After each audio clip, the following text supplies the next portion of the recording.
This game would look so sick on a Steam frame. Every single stream, I'm just gonna, start everything by saying, oh, this game would look so sick on a Steam frame until the game is released. Also, what was that? Sorry, what was that domain? Is that a real domain? I don't think that's a real domain. Because I tried to search for it. Dearest software. Dearest? Software.net. Chat, the domain is for sale. Wait, no, it's not. Wait, deep within the folds, the darkness spreads its wings. Wait, there's like an ARG. Welcome to Apparatus Exanimus.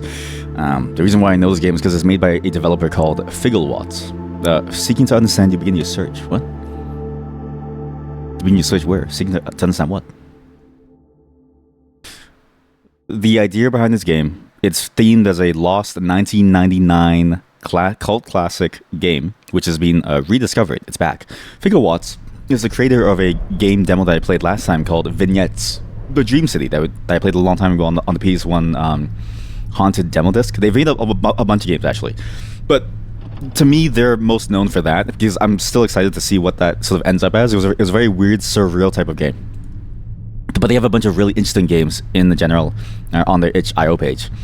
And this game, I didn't know this, or I didn't think this would be like a weird ARG style game, but there is actually like a website that you can see here. So I'm curious to see what's on this, because as you can tell, it seems like one of those parking things, like a GoDaddy thing, right? But no, is it centered? This is actually a real fake website, because look, you can go to reach out to us at Relectus for quotes on this. According to our statistics, this domain is receiving in excess of 12 hits per calendar month. Deep within the folds, you found the Doritos ship.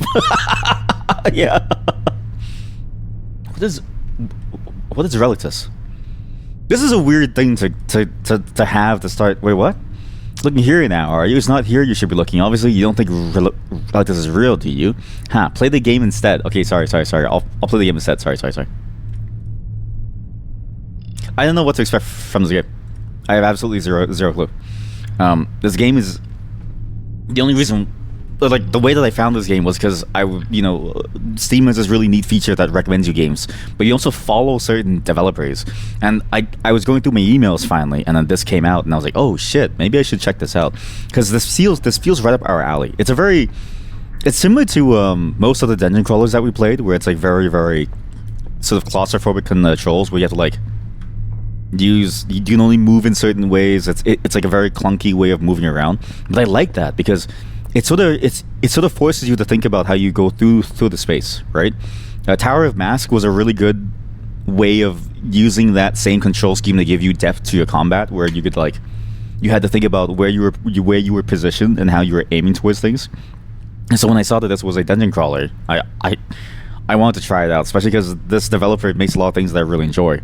But now that I know that there's a weird thing going on with this real life element of like a website, like a fake website for a fake software company that doesn't exist too, I'm curious to see where this is going to go. Like, I knew that it was there based on the marketing material of like, this is a quote unquote lost cult classic from the 1990s, but what does that mean, right?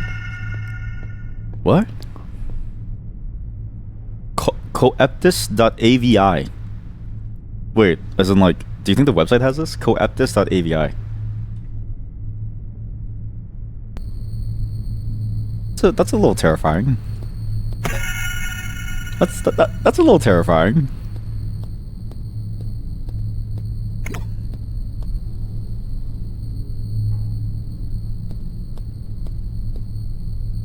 Well, there was a word over on the wall, which isn't there now. So wait, maybe we should do some things. Maybe we shouldn't do this first. Maybe we should play the game normally before we do this. Because I feel like if we just play it, if we do too much all at once, we might be a bit lost in terms of what we should be doing. There's a code in the wall that wasn't there. This key should open this door. We'll do this for now, and then we'll see what happens afterwards by going back to the website. Because this is a full game in and of itself.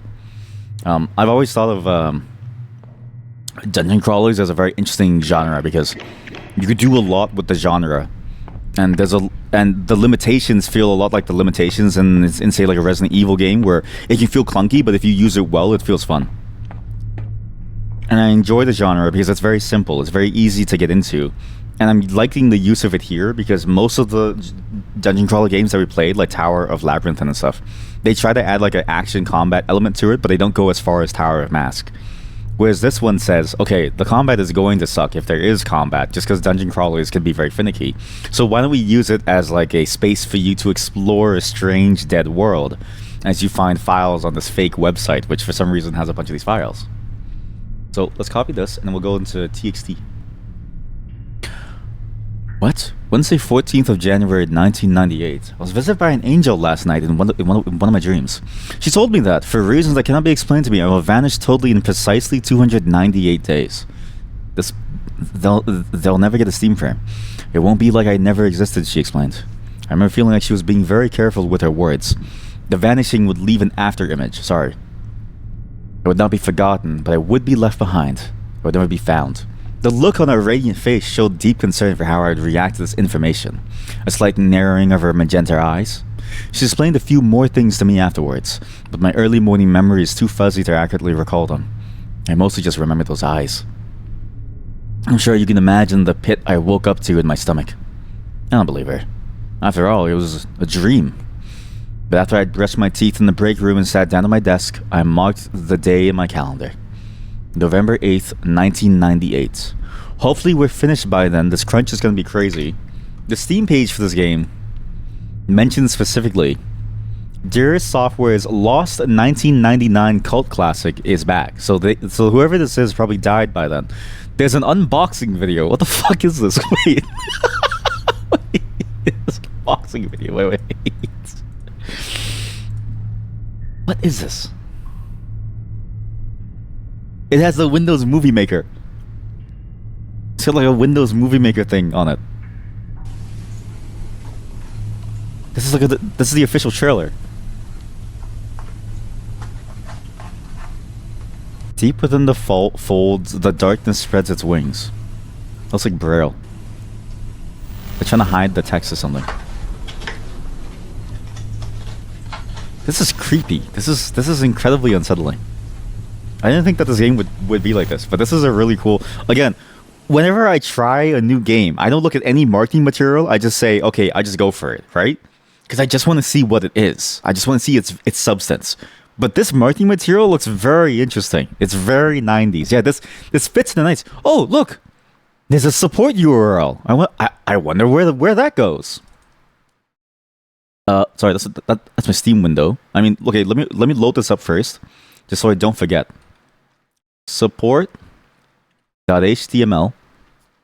Notice, okay, there's a huge thing over here. Wait, this is cool. This is like a bunch of weird stuff that you wouldn't really expect from any game.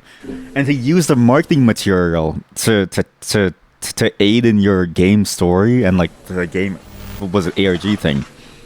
See, something like this, I think, is already a good start to an ARG because it's not programmer self-fellatio. I had this rant when I was playing other such ARGs from other games where you have to be like a programmer and a programmer with very niche knowledge to crack the code, right? Whereas this one is you just have to know how to use a web browser to figure things out, and you just have to know how to like read and pay attention, which is nice. At least so far. There's no self-fellatio going on. That's a nice disc. It's hurting my eyes. And now the gameplay. Where's the see, we have an example of a really good video of this type from a chatter actually. Does anybody remember that one video? Where is it again? I have to pin that. I have to pin these things. It was from Mint. Ah, fuck. I can't find it, but he made a really good funny video. Maybe it's not here. I don't know. I'll find it later, but like it needs a Linkin Park song, right? Like in the end. Or a 9 Inch Nails song or something. That's weird. Wait. Maybe there's actually clues about what we could do here. Because we also opened the door inside the game. They have a couple things up here, which we do as well. So we have the same things. There's a green light over there. They can jump. They can jump? What is this?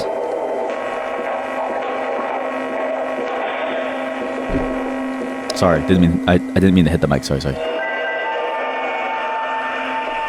Marilyn Manson. Yes, exactly. Like some Marilyn Manson song too. Yeah.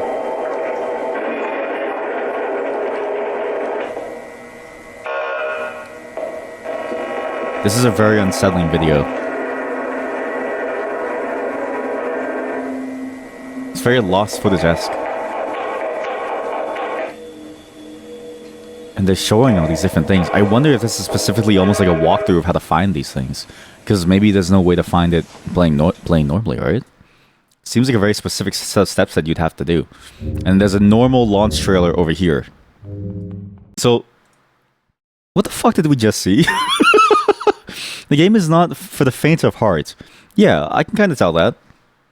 This game is not for the faint of heart. And so the support URL also, opens up to this. Hi everyone, it's with a heavy heart that I have to announce we can no longer offer support for Apparatus and Exanimus, as well as our other existing titles. Unfortunately, Apparatus Exanimus has not met our sales goals for the quarter. We can no longer justify the cost of providing support for a dwindling user base. I can't put into words how appreciative both me and all the developers are for the people that played and came here to discuss Apparatus. Now I've got the corporate lines out of the way. Between you and I don't think it's a lot likely we're going to be around much longer. Dave, the man in charge, has been having lots of long meetings with Nora, our CFO, lately. And Jamie, our COO, has left the company. And one of them got a message saying that they were going to die at some point from an angel of some kind. But we don't know who. But there was a list of names on that CD that says who they were, so... Dave and Jamie were always super close, so for Jamie to have left, there must be something seriously wrong. Maybe Jamie was the one who was going to die. Anyway, thank you for coming to the site. It was great watching you all exploring and mapping out our game. Wish more people ended up seeing it before we had to call it, but what can you do? At least we had this, and that's what it's all about. Been a strange year for me. Farewell, everyone. By Graham Porter. Thank you, Graham. I wonder what happened to this guy, but also, okay, maybe... I know this. I mean, at this point, do we even play the game itself? Because it's like, I feel like there's a whole different game going on. And I don't know how to say this, but like, they're both interesting, but like the game that they have going on in my web browser is a lot more interesting to me at this moment. But let's not get too lost inside the sauce. Let's play this game and see what we can do first. Playing through this game is going to give us answers elsewhere. And the beginning of the video has a code which we can check out, so... There's a run button. So they went over here, they jumped over here. There's a camera. Why is there a camera? Why there's two cameras? What's this? So the way that character moved, they went down this track, right? What if I go somewhere else? If you look up here, there's a thing over there. And I don't know what these things are for, but there was maybe we can use them as like a currency. There was a door back where we were as well. What is this? Don't fall. Please don't fall. I don't like this. I don't like this. How do you jump? There's another these cameras are just staring at me.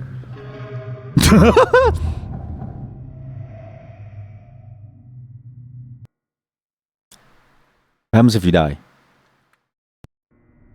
Okay, it's not too bad of a loss. But you do die, and you can fall down and die. I'm assuming jumping requires you to sprint in some way. So maybe, because it's not space that lets you that lets you jump. Is there another button that I'm missing to let me jump? It's very eerie and quiet. Oh god.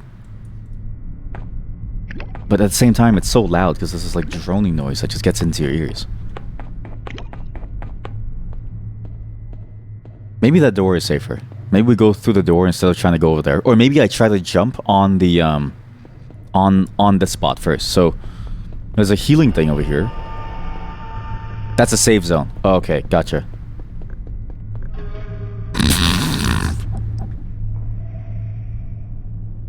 What's interesting is that in the trailer they show that you can jump. Maybe that's the trick. In the trailer they show that you can jump, that you can go over here. So if you never know, but you learn how to, maybe that's how we progress. How do you jump? Did they do anything specific to jump inside the trailer video, actually? Let me see. Okay, skip the opening, now the gameplay. Okay, he goes to the room with the green, he takes a left and he jumps over.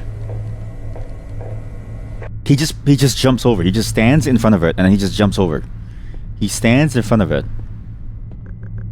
and he just jumps over. It's almost like he looked down or something.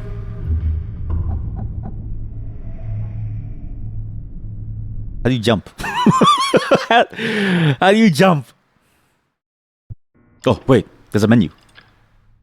Strafe? Look. Enter! That's fucked up. That's fucked up. That's an insane button to press. It's also one of those jumps where you don't move as you jump. It's like an old school platformer jump. It's like you're playing Prince of Persia. You have to jump across. Okay, you also don't automatically stand up. What's with the explosion of ARG games? I've noticed like a lot of games now seem to include some ARG of some kind. I guess it makes sense because it's fun to make an ARG, but then it's like, I'm surprised that like everybody's doing it, and I'm surprised by like the differences in every single ARG. Every single one feels unique in the way that it plays out.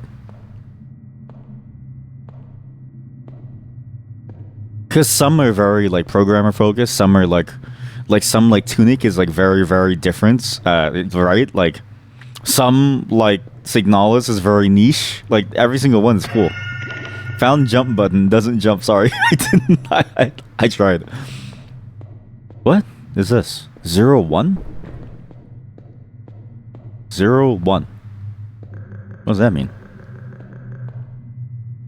I mean, 0 at the bottom, 1 on the top right side. Triangles for eyes. Maybe it's saying form a triangle. 0-1. I can then get this thing over here. I can then go and save. So we save there. Before we go inside there, because that's where you continue, does this door open? Yes. 0-1. 1997 0921. Enigma. 1997 0921 Enigma? What? Maybe this is 1997 0921. Well, does this have anything to do with the website? I'm curious. 1997 0921. Nope. No. No. Maybe it's like this, 1997 0921. Also, the date is interesting.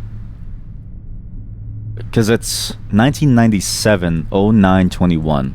He was visited, whoever was visited by the angel was visited on January 14th. Their date of death is November 8th. So it's not related to that thing, but it is something. 1997 0921. And this thing was what? 01. How do I exit this? It's definitely the code based on the skull.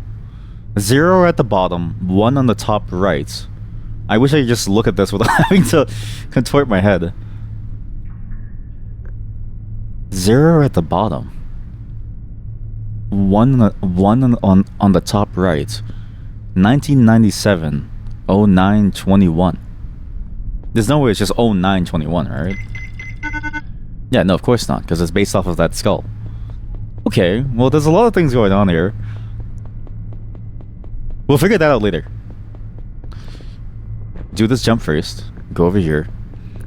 In the trailer, he went down this hallway and then the video cut out. He tried to go upstairs for some reason instead of going in here. I think. What's the difference? Oh. Wait. So what's upstairs? Where? This is the normal playthrough based on the trailer. But I feel like the normal playthrough in the trailer, maybe that's important. So what's up here?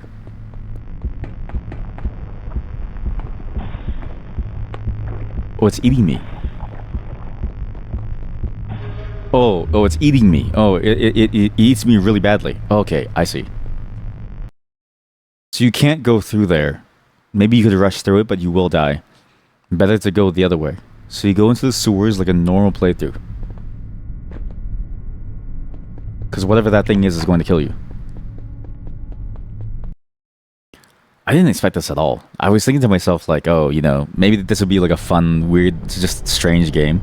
Because Vignettes, the Dream City, is like, it's a weird 3D platformer, like a first-person platformer game, but also is a weird JRPG too, right? And that game, it's secrets, but nothing like these secrets. Like, these secrets feel almost forbidden. This feels like the type of shit that you find in your like grandparents' closet that they don't talk about because they're trying to hide the truth from you in some way, right? So it's a little unsettling. You go here.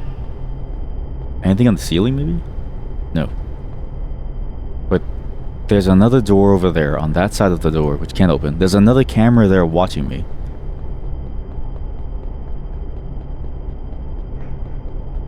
I really like games like this though, because not to say that a good story isn't fun, but I think an ARG is easier to do than a good story. If you've ever tried to write a good, entertaining story that can grip you and pull you in and get you to think about things, it's the hardest thing to do, because a lot of stories, it's just the curse of the fact that if I was born in the year 500, I could write a banger story.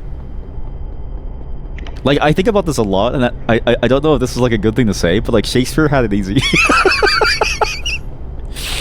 Shakespeare, that guy had it easy, okay? His competition was like some dude writing about like, I don't know, the way that some dude went on an adventure. Like his closest competition is Beowulf. That guy had it easy, okay? Now I have to go up against things like Beowulf, all of Shakespeare's works, and Teletubbies. Or something crazy. I don't know. Just like some narrative marvel. If I was born in the year 500, it'd be so easy for me.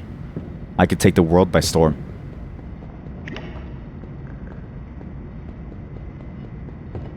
But that's why these games appeal to me, because it's easy to get drawn into the game when you're given a goal and when you're given a mystery that just invites you in and says, hey, check this shit out.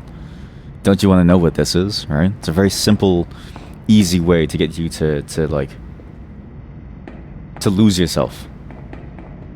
Where normally you'd have to convince a player to want to go through your story, which is more difficult because it has to be a good story, which is not always easy. You may just go over here. Can I jump over here? I can. That was a weird thing that happened. Did you see that? Like my screen went a little Oh, that's the lights. Oh, I just fell off. Shit. How do I go back? Maybe I can't. I don't know. Nope. Can't jump up. Can go inside here. You can lower that thing to make a pathway over, but you can also just jump there, so I don't really know if I need that. What's over here? Oops. Red key required. Sure. That's a very foreboding hallway. Blue key required. I swear I had a blue key. Another camera.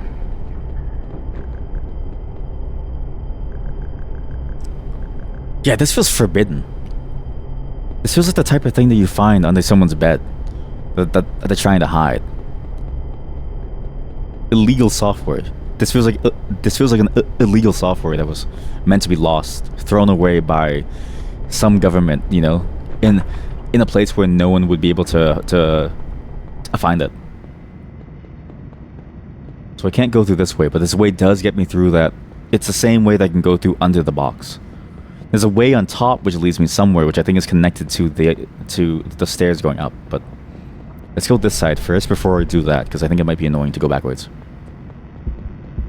Okay, he's gonna kill me. Oh, actually, this opens up towards back here, which is where we came from. So now we can go backwards. Now this opened up because of whatever we did. Oh fuck, he's gonna kill me. Oh fuck, he's gonna kill me. This isn't good. This is oh god. It's a little finicky to try to move around and avoid the AoE damage. I couldn't get on top of that thing. What the hell is that?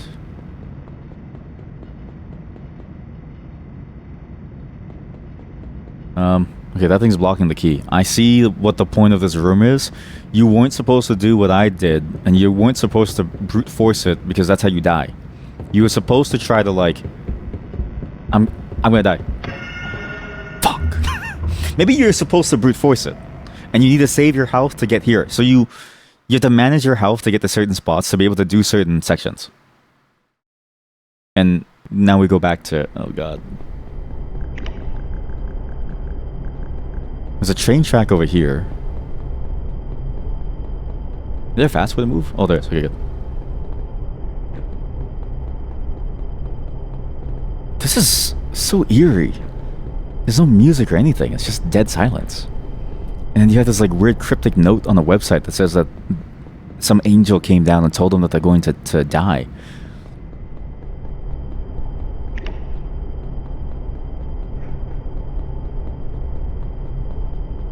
Imagine if this was a real game released in 1999. Because a bunch of games released in 1999, and not a single one of them, I think, used silence as a very effective tool. It feels like silence as a tool within soundscapes really started to come into play later, and it feels like a more recent thing that people have started to like think about. Which is a weird thing to say because we're surrounded by silence, but that's what it feels like. Oh, I see. Oh, I see. If I don't press this button, I can just stay there. Okay. That's just a shortcut to go back there. Okay, wait. So if I go here first, get this. You don't hurt me. Why? Oh, you do.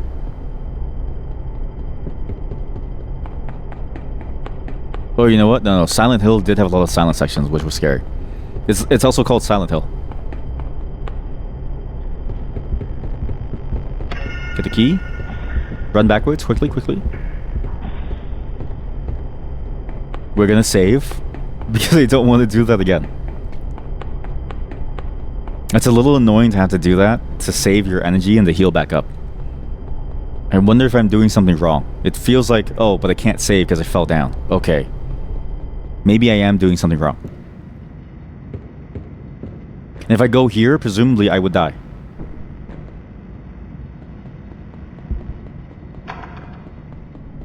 So that thing would kill me if I got over there. This opens that pathway. If we go up the stairs, we can then go around, but it gets me really close to that other thing. That's the red key room. Red key, blue key. I no longer have a blue key because the blue key is here. Each section has its own key, probably. These things still don't do anything for me. This door opens out into the wider hallway, which I can go to no matter what, but I don't want to go there. I want to try to go... This is fucked up. Oh, that was close. There's a blue key. That's interesting. 1997, November 8th, Tenebrae. Wait. November 8th, Tenebrae, 1997. November 8th, 1998 is when this person who wrote this note on the website would die. Are these the dates that correspond to when different people die? Or maybe we should write this down. This is all very interesting. 1997, 1108, Tenebrae. There was another one in that other room, which we'll get back to. Okay, yeah, so this lets me go back there. That makes sense. I have a blue key, which I wonder if it lets me open the door down here.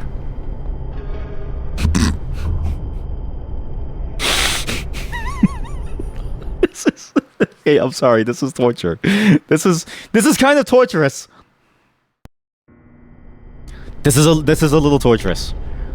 This is fucked up, man. How am I supposed to remember the hole? I can't even look down.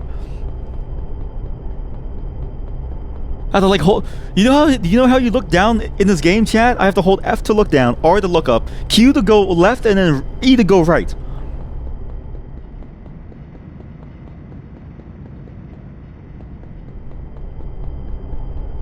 It has the difficulty of a 1999 game. I remember when those old games were really difficult for no reason.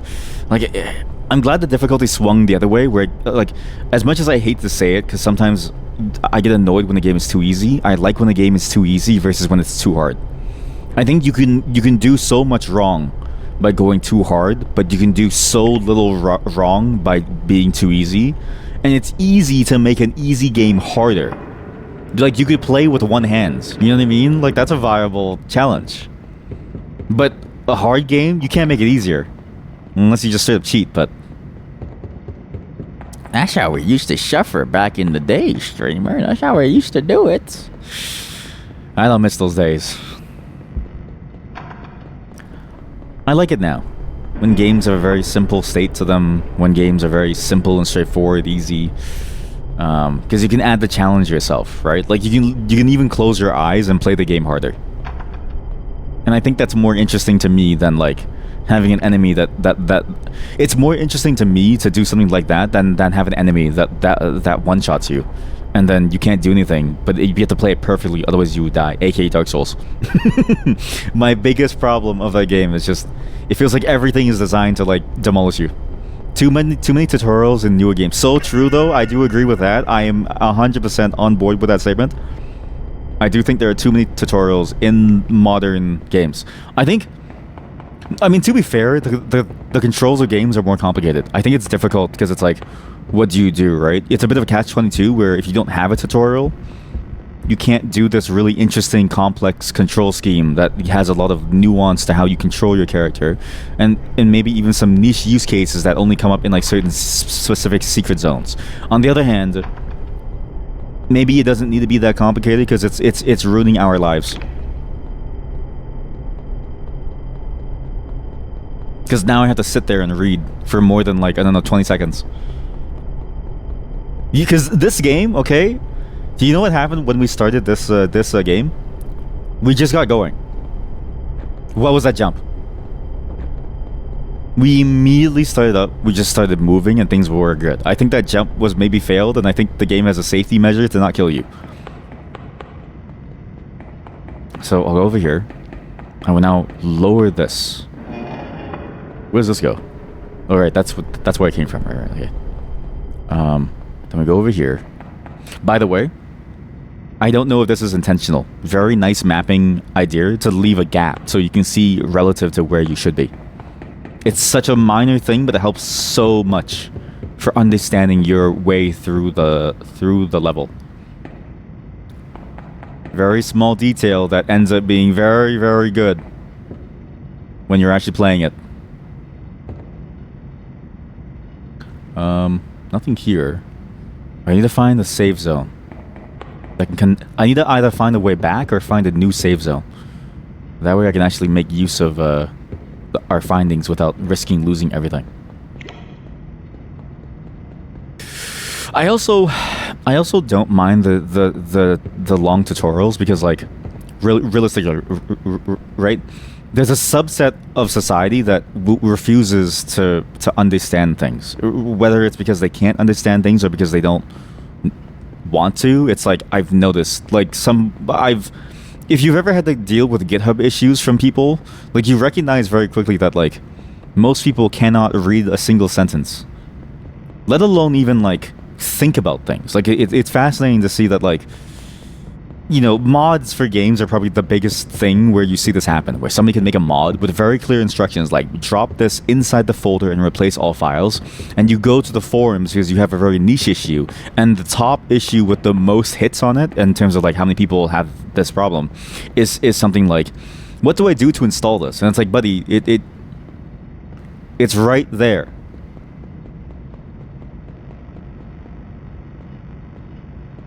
There's no way through. What am I to do? What am I to do? I lowered that thing. I lowered this thing.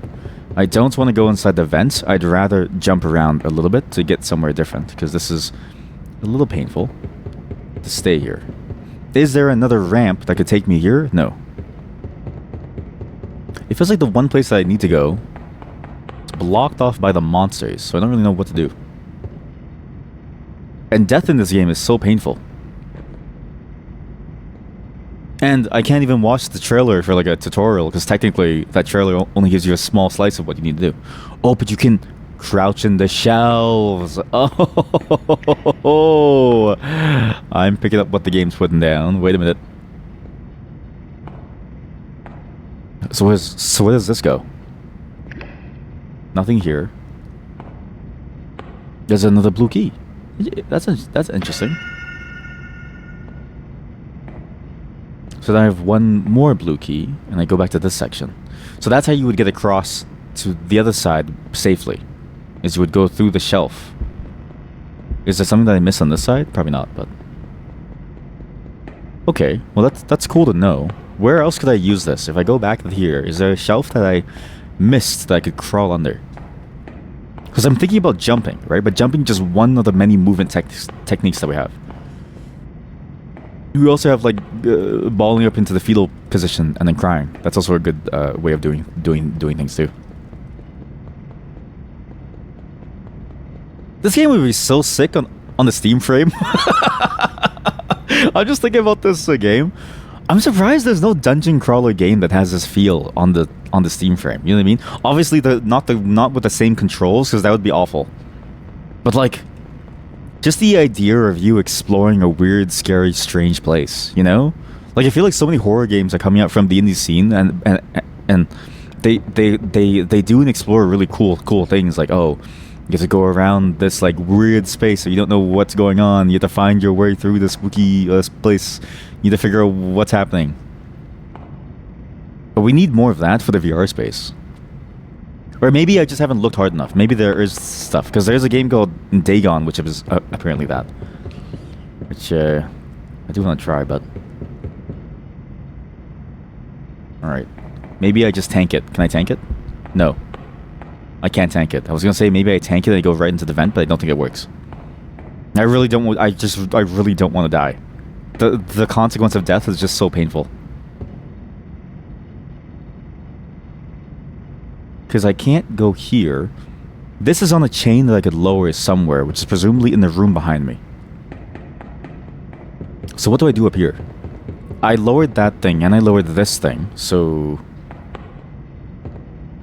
There's a room back there, but can I jump on top of this? I don't think so. Actually, there's an entire room back there. What is that?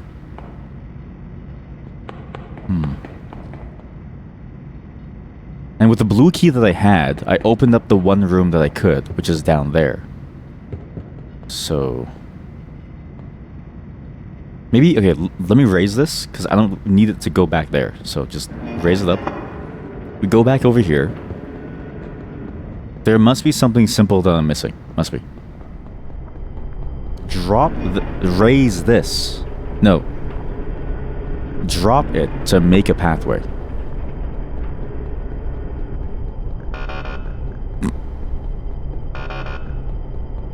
What did this open again? This opened up this room to two of those weird meat things.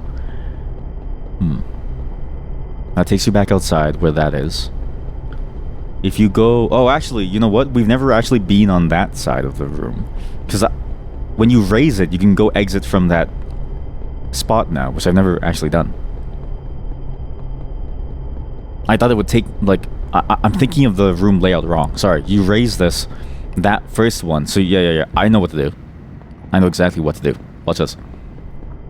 Yeah, you go here, you go up the stairs, you go down, you go out that side section. Maybe we can go back to the save room area, but that whole section's new. And then I think from that side we'd go to the other side of that barred room. It's a little scary to judge the depth of how close you are to the stairs. Yeah, I was just being dumb. You go here. You go here. This is now up. You need to get down there. The way to get down there is over here. Here we go. Yeah, I was just being stupid. Because this is where the new stuff is. There we go. This is the connection back to the room. Perfect. There we go. Okay, now I can die as much as I want, and I won't be afraid.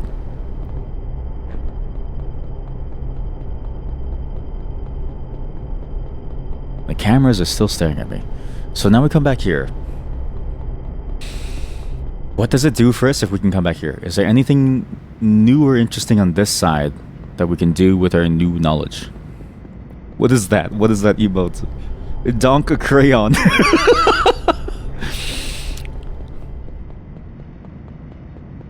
You know, I'm just not the smartest person out there, okay? Like, people come here and they think, oh wow, he has really cool things to say. If you dissect what I say, it's a bit like I'm a bit like Apparatus software, which is with all the narcissism too, where it's like it sounds cool on the surface, but when you dive deeper, that's when you realize I have no clue what I'm saying. That's when things go really bad for me. It's when you start to break and peel apart my layers. And you recognize that I'm just a sham. Oh, fuck. Please, no, please, no, please, no, God, no, please.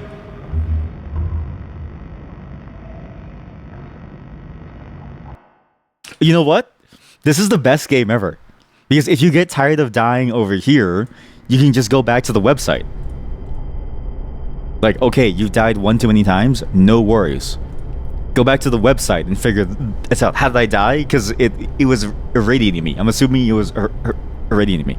So while we're here and we're in this new safe space, let's solve this thing. Key 4 HTML. All right, this is fun. Look, now we do. This is the best game ever. The game has a built-in anti-frustration feature where you go here to do this thing. What the hell is this? No, not again. No, not like this. Please, no, not like this. 98. What is this? Search with Google Lens. Don't do that. No. March 10th, 1999. What is even the main website of this again? Reach out to us at Relatus for quotes. Domain parking solutions at 2025. r/relictus.html. So, yay, more clock games. Yay, more solving problems. Yay. Wait, this isn't even like a normal clock, right? Because there's 1 3. Because there's like 1 3 6 9 12. Right? So it's like 1 3 6 9 12. But this one is at 1. This is a whole different system. Don't think of it as a clock. Think of it like that's 1 2 3 4. If it's looking like this, it means go clockwise. So go to this. But what does this mean? And what does this mean? 6? What does that mean? Key 4. Okay. So now, look. When you get frustrated with the ARG, you go back to the game. Again, built-in anti-frustration feature. You solve these two things hand in hand, right? It's like a handshake. One person pushes, one person pulls, and then you switch sides. And all of a sudden and then you get into a dance. Then you get into the groove. It's a new age clock.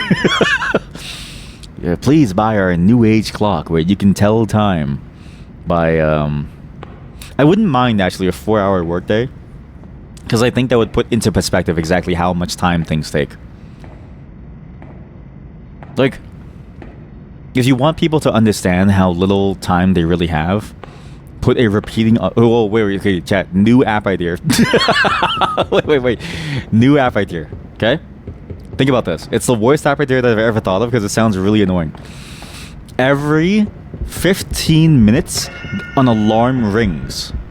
And the alarm is super loud and very annoying. And we call the app, this is what your life is. Like, that's the full name of the application, is this is what your life is. I've never gone up those stairs there, have I? Or maybe I have. And the idea of it is that you use that to get a better perspective on how much time you're actually wasting. Like when you go, I'll just browse Reddit for 15 minutes, and then the alarm rings, and then you go, wait, that's it? But also like, wait, that's 15 minutes of my life gone. 8-hour days are really 4 hours of work. The rest is dealing with meetings. So true. So true. I mean, man, what's crazy too is like, I feel like the manager level, like I feel like those people don't even get like 4 hours of work. Like I feel like those people, their work is just meetings. Like I remember my team. So before I was the team lead, I had my own team lead, and then he became like a manager, and then I became the team lead, and then I was like, I don't like this, so then they hired a new team lead, and I got demoted. But if in my mind it was a promotion back into an IC. But he was always in a meeting for like 8 hours a day. And then when I became the team lead, I was like, do I have to do that too? And then he was like, yes. And then I was like, okay, can I quit? I was like, okay, is it too late for me to say I don't want to? You're supposed to tank it. Holy shit. That is a weird door design. It's like the stuff on it. I hear something behind it too. So like, I feel bad for the manager types because they're always doing something and they're always like talking to people and like dealing with their issues. Like, oh yeah, you can take time off. Yeah. Don't worry about it. Oh yeah. You have to go to like some doctor's appointment. Yeah, sure. Okay. Oh, okay. Oh, your dog died again. Okay. Yeah. Sure. Yeah. Just like go like yeah. Sure. Oh, your grandma died again. Oh yeah. Don't worry. Yeah. Oh, there's like a major HR issue. Oh yeah, sure. Hey, your productivity has been down. What's been going on? And like, hey, you know what I mean? Like, that's awful to me. I hope I never have to lead a single person, because I can barely lead my own life. Wait a minute, I should use that next time somebody tries to give me a promotion. I should be like, I can't possibly be a leader. I can barely even lead my own life. And then I just leave as they go, like, maybe we should fire this guy. He's not really who we want in our organization. It's like, yeah, I'll take severance, sure. So now we're over here. Here we go. See, I was a crayon eater. For some reason, I just didn't get it. Why am I getting all of this meat? It took 1 damage from me. It did damage? Okay, no. It was just a graphics thing. Okay, good. I'm in. There's a vent down there. There's a way back up from that side. Why is this so locked up? And there's a weird symbol on the door, too. Okay, go down this way, carefully. Avoid the meat. The meat's hiding a key. Also, if you hear noises, I'm so sorry. Some things going on that I have no control over. As per usual. Nor do I really know what exactly is happening. Actually, maybe I should check. Just give me a second. Okay. Now I know. Sorry. I've actually been curious about how to trim meetings down. I've gotten really good at sort of dissecting why a meeting is being held, because I've noticed a lot of people really enjoy meetings because they just want human contact. And, like, that's not a bad thing for you to want human contact, but like, just don't like not with me, please. So what the hell is it outside to the facility, or wherever we are? Why is there a save zone over here? Is that like a foreshadowing thing? I was thinking to myself, wait, couldn't you lock yourself out by accident by going back in, switching the like flipping the switch and then getting locked inside? A lot of people tend to be really into having meetings because they don't really get much social time otherwise.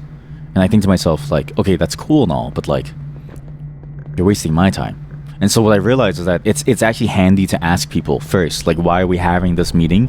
And if they start to stumble, I say, okay, let's not have this meeting. Let's just do something else for like the next 2 hours. Yeah, let's go and live our lives, you know, on our own terms, right? Who wants to be social? Exactly. Who wants to be social?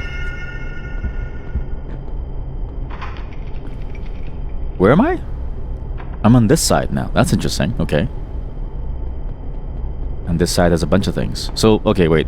Check if this side can take me backwards into the room. What the fuck is that?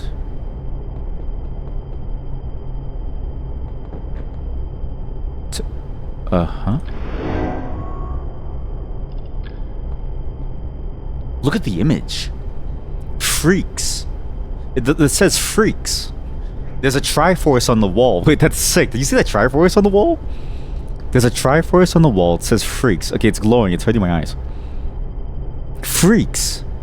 Forever. Triforce. Love. Bourbon. Freaks. So that gives me bonus health. That's interesting.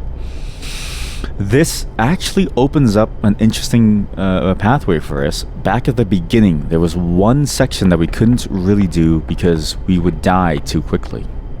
We can now do that section by just running into it.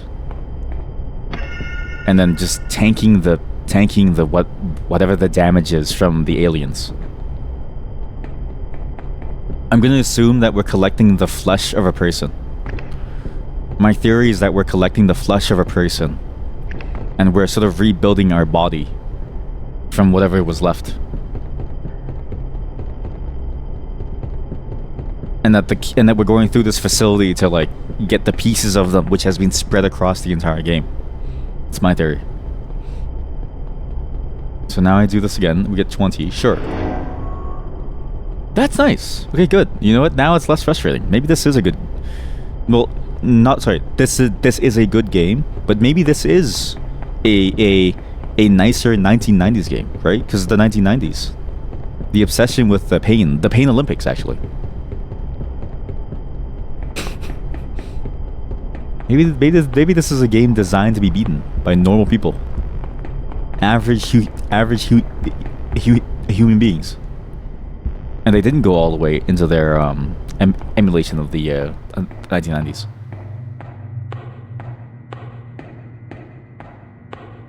But this is a really good game. I know it doesn't seem like it because the gameplay is so slow and meandering, but I think the interplay with the website is a really cool structure to have, right? Something about you having to figure out what's going on and you making use of the clues you find in this game for later portions of the website itself. That's a neat system.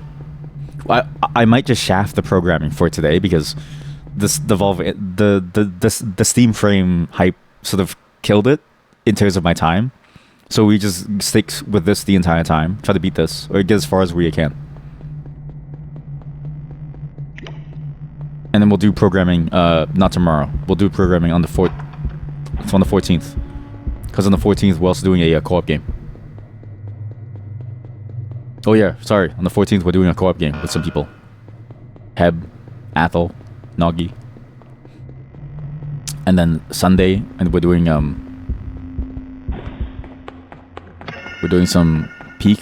I think this time we're gonna do like another 10-person session of Peak if I can try to get that, or if we can try to get that many people to say yes, which is always fun.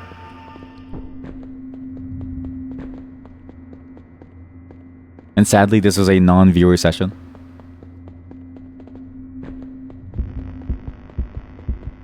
You know, people who watch your stream and then invite you to collab, I feel like they're the most parasocial. I've been saving this thought for a good segue, and this is the best segue to start talking about it. There's a weird dichotomy where it's like, somebody shows up in your chat, heathen, monster, right? Villain, you know, waiting to ruin you. But then it's like somebody shows up in your chat, but they have like a Twitch partner / Twitch affiliate icon. Oh, angel, you know, sweetheart, somebody who's here to save you, someone who is here to like bring you to a better place, right? Bring you to the good place. And I feel like that's messed up because it's like, why is there that dichotomy? Because it doesn't really make sense. It's like, oh, like, shouldn't it, like technically they're all the same people, right? It feels messed up to like say that one is better than the other. But it's true though, because like technically, I can't cancel a chatter. I can only ban them, but I can cancel another streamer. It's possible for me to cancel a streamer if they're mean to me. I'm not gonna make it. This isn't how you do this. And ever since then, I realized, have you noticed that all the people that we play games with on the stream, I only just realized this. They've all secretly wormed their way into my life by downloading OBS and hitting the go live button and then saying, hey, do you want to play games together? And it's actually sick because like one of them, right, barely even, like, 2 of them barely even stream, so it's like theoretically it could have just been done for the purposes of like that, like theoretically. I think about that a lot.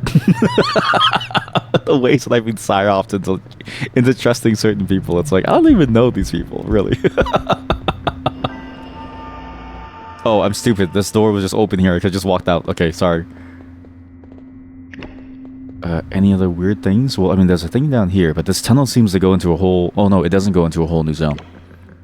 Just, it is another door to open, though.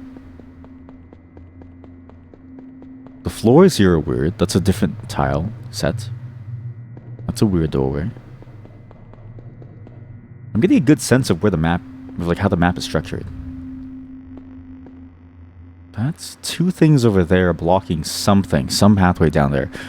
So you do need to build up health to be able to run past those things. So there's one at the beginning, there's one over here. What the fuck is that?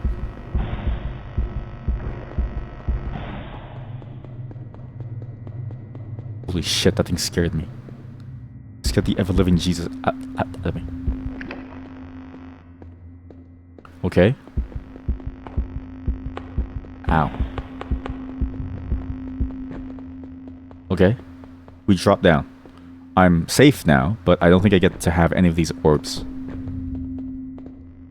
Okay, yeah, okay, so you can't jump and grab those. You have to be in the same plane. You can't just jump and grab them. And now that we're down here, I think we're kind of stuck. It's a bit of a bad spot to be. Sometimes it seems to reach you, sometimes it doesn't. I'm curious to know what exactly is the mechanism by which these things can hurt you. It's a little unclear if it's line of sight or if it's distance. It feels like a mix of both, where it has to have line of sight and you have to be in the same level, but also you have to be close enough. Because the thing moving around, once it turns the corner, it doesn't hurt you anymore. It feels like a representation of the idea of radiation of some kind. And I wonder if that plays into why the character that we saw, who was talking and sort of writing down that they were going to like died. Because I wonder, just like me, if they died because of cancer.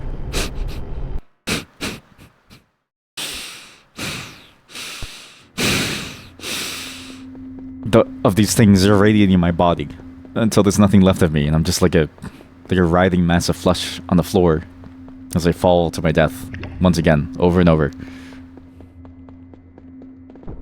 This is what the fuck just happened? This is torture. This is actual torture. What's crazy is that it's still like it's fun and interesting to think about what I'm doing here, and I really want to solve the ERG, but like this is torture. This is torture. Well, he does eventually go back there, so right now he's going back there. I can then go down here, just run through, tank it, tank 1 good hit, and I'm good. Anything behind here? There is something. Actually, there's like a doorway. Oh, actually, it's open here. Okay, cool. So that thing should be coming back downstairs soon. So I'm gonna go inside here for now. More torture compared to the other ARG? Yes. Like this ARG is easier to play so far because it seems like we just open links and we use context clues and we solve puzzles, right? Like we solve puzzles that seemingly don't require programmer self-fellatio to solve. And what I mean by this is you don't need to be like an expert in like some random niche topic to solve the puzzles so far.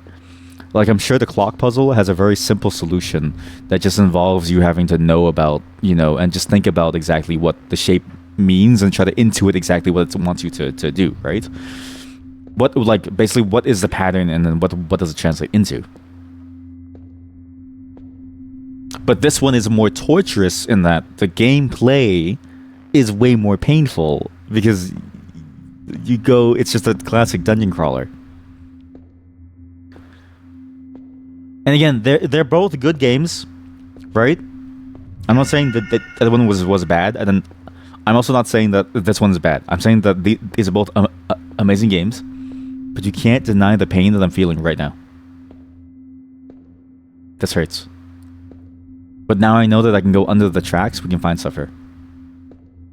I also like that too. Like the way that the game teaches you that, oh, you can go under the, like you can go find things by doing this.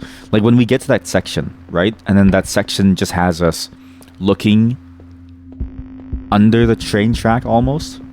I like that because it feels like it's like teaching us how to see something in a new light. Because normally you wouldn't even be able to see down here, and you wouldn't know what to do really. You would just be like, oh, a bunch of trains. You know, what's the point of the trains? I have to stay on top of them, but not I have to crawl under them. Like this game is actually very well made, and it makes you think about things, and it teaches you in very natural ways. It's just also a dungeon crawler, which I feel like is a genre designed for pain. Like again, the genre is cool. And Tower of Mask shows that dungeon crawlers can be extremely interesting. Like that game, we're gonna finish soon at some point, because that game's mechanics are like a really cool mix of like a normal first-person fighting game or like a normal first-person action RPG, but you also just get but it uses the dungeon movement to like to give a new dimension to what you have to think about, if that makes sense. Where did I come from? I came from somewhere. I think I came from over here. There we go.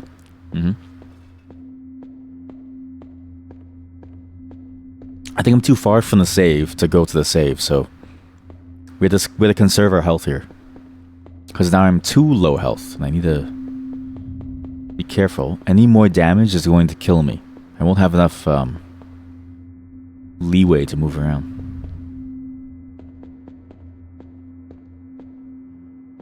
What? Yeah, how come you let me crawl down under before, but not now? Hello? There we go.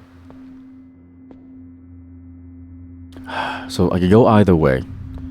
Down here is the closest way, but there's probably something back there too. If we get closer to that side, there's probably something down that hallway too, but this one at least gets us inside this room, whatever this room is. Oh! Okay, maybe this game isn't as torturous as I thought, because there's a lot of save zones. It gives you a lot of room to make mistakes in. The cameras are still watching me. I wonder why I did that, actually. Stairs? Oh. Right, the stairs that I used to go up here in the first place. But doesn't this block off this door? No, it doesn't. It keeps this door open and just pushes it further down that hallway. I swear there's something down that hallway. Let's just crawl under there to see what's up. Really?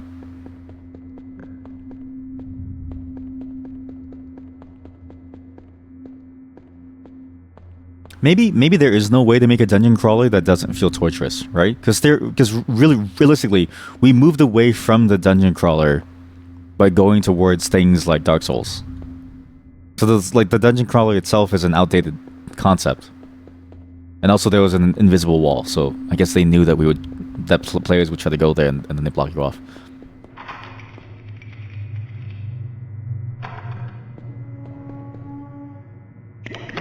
What? Curriculum. 19. There was another one before that I forgot to write it down, but 0421. Curriculum. Tenebrae Curriculum. These terms sound familiar.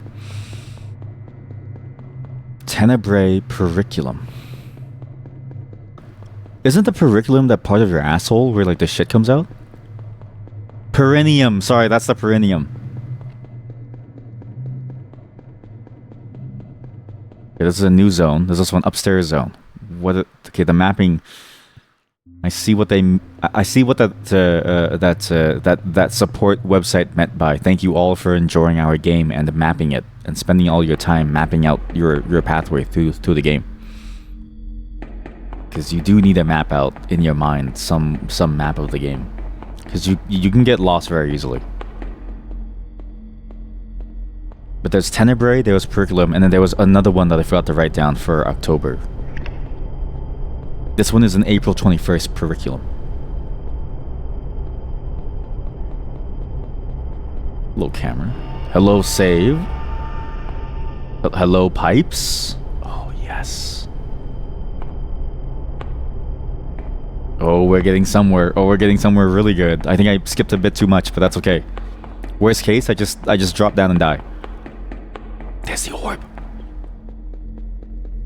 I wonder if this one also says freak, or if it's like a whole different texture. Because if it's a whole different texture, maybe the contents of the orb does matter. And so maybe that first orb has something inside of it that I need. But freaks was the only word that really stood out to me. Holy shit. What's this? Oh, the red key card. Oh, that's a one-way. Oh. What? Down there? Okay, so that... Okay, wait, this is... Okay. So we're red key card. We can go back to where we were near the beginning. Because there's a bunch of red keycard doors that we couldn't open. There's also a door over here. Interesting. Will I die like the person in the trailer?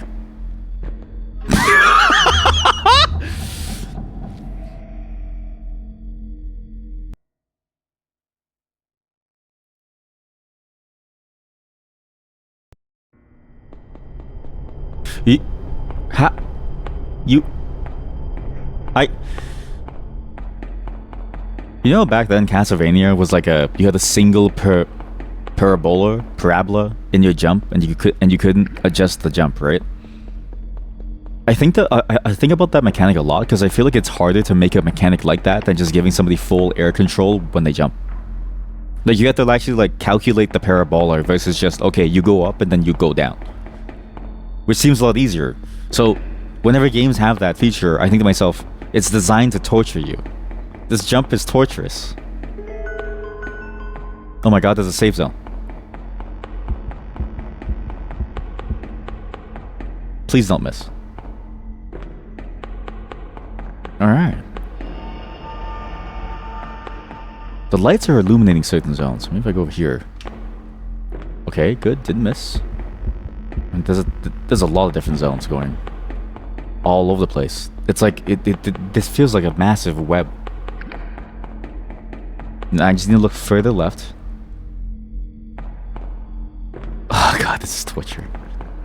What? And every single time we've opened a locked door, there's always been something weird inside of it. See, there's always been something weird inside of all of these locked doors. It feels like the locked doors are the secrets of the game. It's like, oh, like you're delving into places that were locked away for some reason, and it's something that doesn't want you to see what's inside. So basecamp.txt sounds a little weird. Basecamp.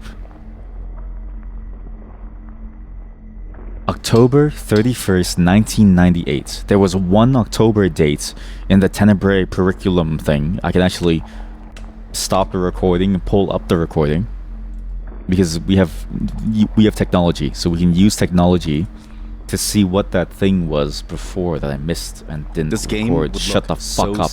Shut the fuck up. Where is that October line?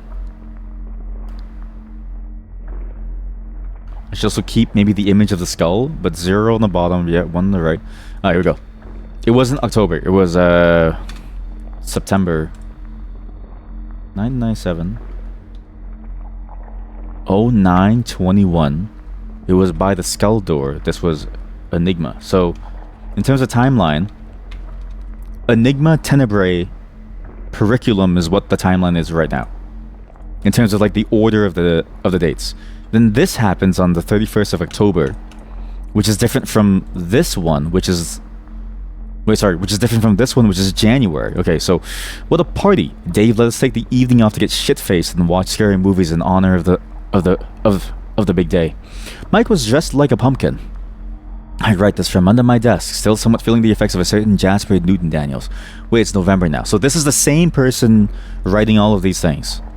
They were going to die on November 8th, 1998, and the next entry is Sunday, November 1st, 1998. I can't sleep again, like normal now. It's just getting worse as the day gets closer. I haven't been able to get to my forest. The what? Your forest. Now, if it's November already, then that means that this could be my last week on Earth. Because an angel has visited them. And what does that mean when the angel visits them? I'm not really sure. Part of the reason we were celebrating was we're pretty much done with the game. It's being sent off to get validated and burned now. Work is gonna wind down a bit. It also means we actually locked in a release date for this thing. January 1999. So he dies before the game comes out. Game comes out 2 months after they finished the game. 2 months after the game finished is when they released it. It is when they released it.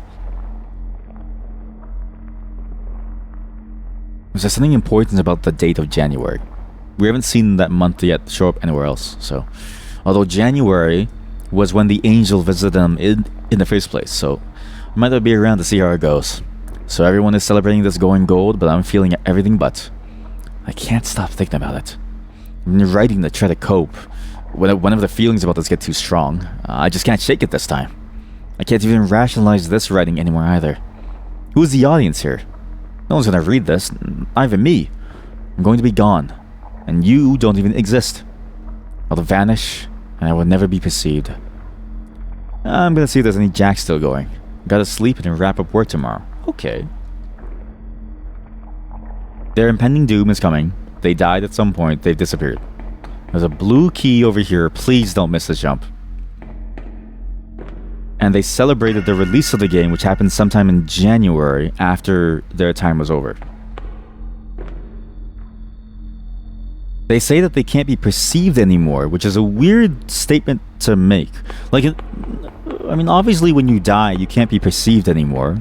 And even if you believe in ghosts, you still have to believe in the sense that you won't be perceived anymore, right? And maybe that's why he says perceived, because he believes in angels, so therefore he believes in some measure of some afterlife type of mechanism to the world, right? But to say that he won't be perceived anymore versus he won't be alive anymore is a bit of a weird phrase to use. Because when I think of dying, I think I won't be alive anymore. I don't think about the way that people perceive me, that pretty much doesn't matter. I think about the fact that I won't even be around anymore to do anything. Like, I won't exist. And I feel like the idea of existence is different from perception. It feels like the type of thing that somebody who isn't real says to like convince people that they were there in some way. You know what I mean? It's like the type of line that you'd find from a game character that knows that they're a game character. Like, I won't exist anymore. I will no longer be perceived. My existence will disappear. This is very risky. I don't know about this one. Also, I'm liking the parabola more and more as I keep jumping around. I find it easier to do this than having to do freeform platforming, because I feel like freeform platforming, that was fucked up. By the way, that was fucked up. Freeform platforming feels a lot scarier to do because you could overshoot and like mess up your maneuver a lot easier. Okay. There we go. Whereas this one is like, as long as you're at the edge, you can go for the jump and you're mostly safe. Just need to measure your distance. What is this? I can run past this thing because I have enough health now. And that's interesting. Opens up to another part of the elevator. The elevator is actually connected to other parts of this facility, I'm assuming. Because the elevator... We saw this elevator in the other level as well. So presumably the elevator is how you go up and down between levels without having to go back to where you were before. Something there? No. Something here? What's killing me? You. You asshole. You asshole. You asshole. You fucker. Oh god. Oh god, this is so frustrating. I should have saved the base.txt for now. Okay. We just gotta do it again. Just gotta do it. Just gotta do it again. This is a sick, twisted game that this developer is playing with us. Why did they do this? Okay, just go down here. And it sucks too because you can't sprint while you're crouching. I actually think that this game might be a little bit more enjoyable with just a bit more movement speed. I think it would ruin the enemy encounters a little bit unless they were faster, but a little bit more movement speed would make this feel a lot more fun to play and less frustrating to have to go back and forth to these places that you've been to. I did not know you could crouch jump.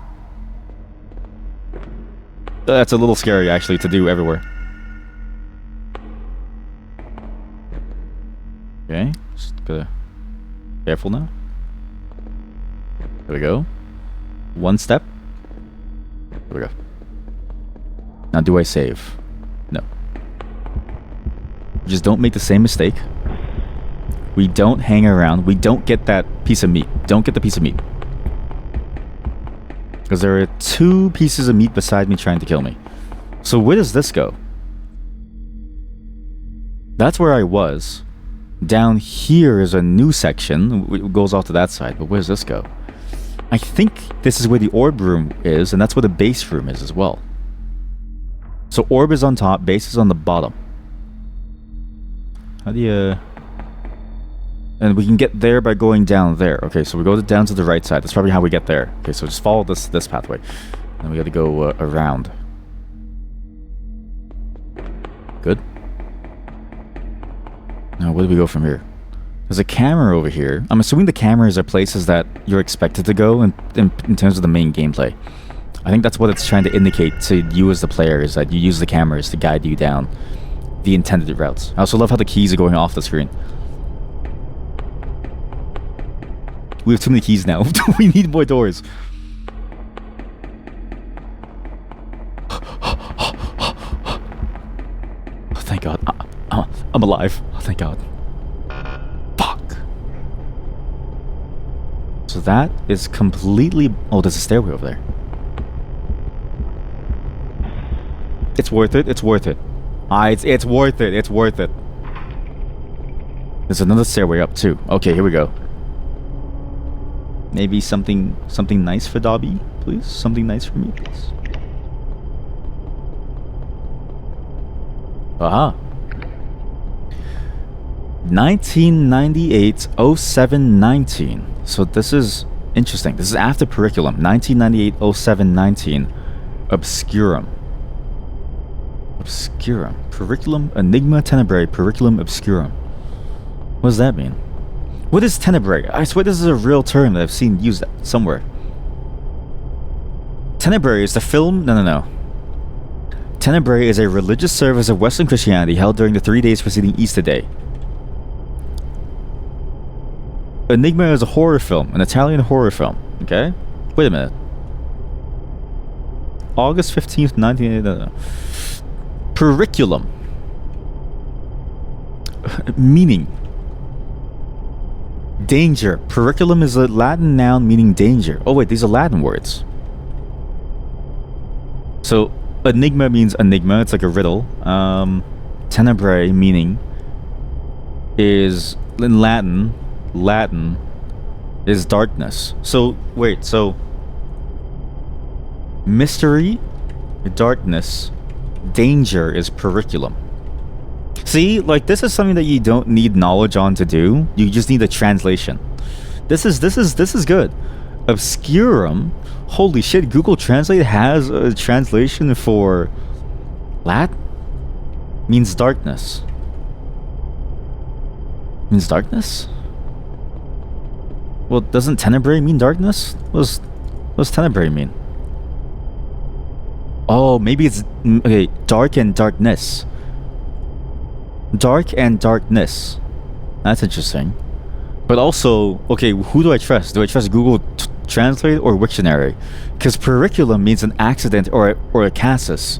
Like a casus belli? Wait, is that where casus belli comes from? The thing that you use to do like a takeover of like a piece of land? Casus belli, like the reason why you're going to do and commit the war. But accident or casus, curriculum, plural curricula. It is the root of the... sorry, it's an anagram of peculiar. Why the fuck do I give a shit about anagrams? I'm gonna die! Oh, you piece of shit, I was AFK! Part or all of this entry has been imported from the 1913 edition of Webster's Dictionary, which is now free of copyright. Yeah, I don't give a fuck about copyright. How about you tell me what this means? As distinguished from dolus and culpa. Oh, mea culpa. Negligence or fault. And hence relieving one of duty when performing an obligation. So it's a law term for an accident. What? From Latin periculum. Okay, yeah, sorry, I was looking at the wrong... Periculum, peri, from Proto-Italic? What does that mean? Proto-Italian? What? It's called Italic? A base derived from Proto-Indo-European. How many protos are there? To go through, to go through, fourth attempt. See also English fear. What? Fear, to go through, attempt, risk, hazard. Oh, it's like you take a risk. It's like taking a risk. So periculum is like taking a risk. Peril, hazard, danger. Compare this to that. Trial, experiment, risk, hazard, ruin, destruction. There's a lot of meanings here actually. Writ of judgment, attack of sickness. Well, maybe it's not just taking a risk. It's just risk. Peril, hazard, danger. And then you have tenebrae. What does tenebrae mean? Tenebrae, Latin. With regressive dissimulation. What the fuck does that mean? Okay, pronunciation. Poetic. Shadow of death. The shadow of death. Darkness.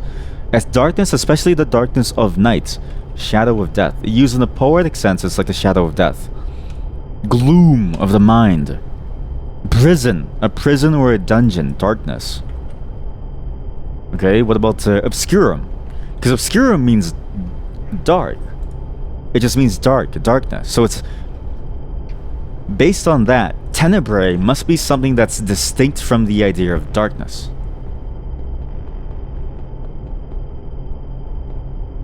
Where are we and why are we here?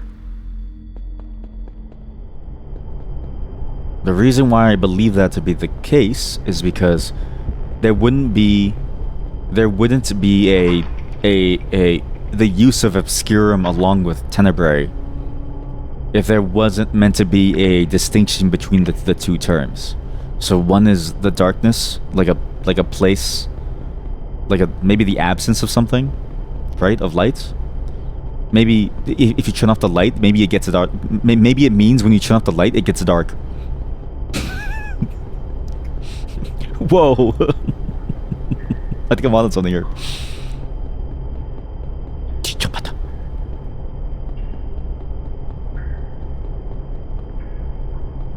You know what dungeon crawlers need? A lean button.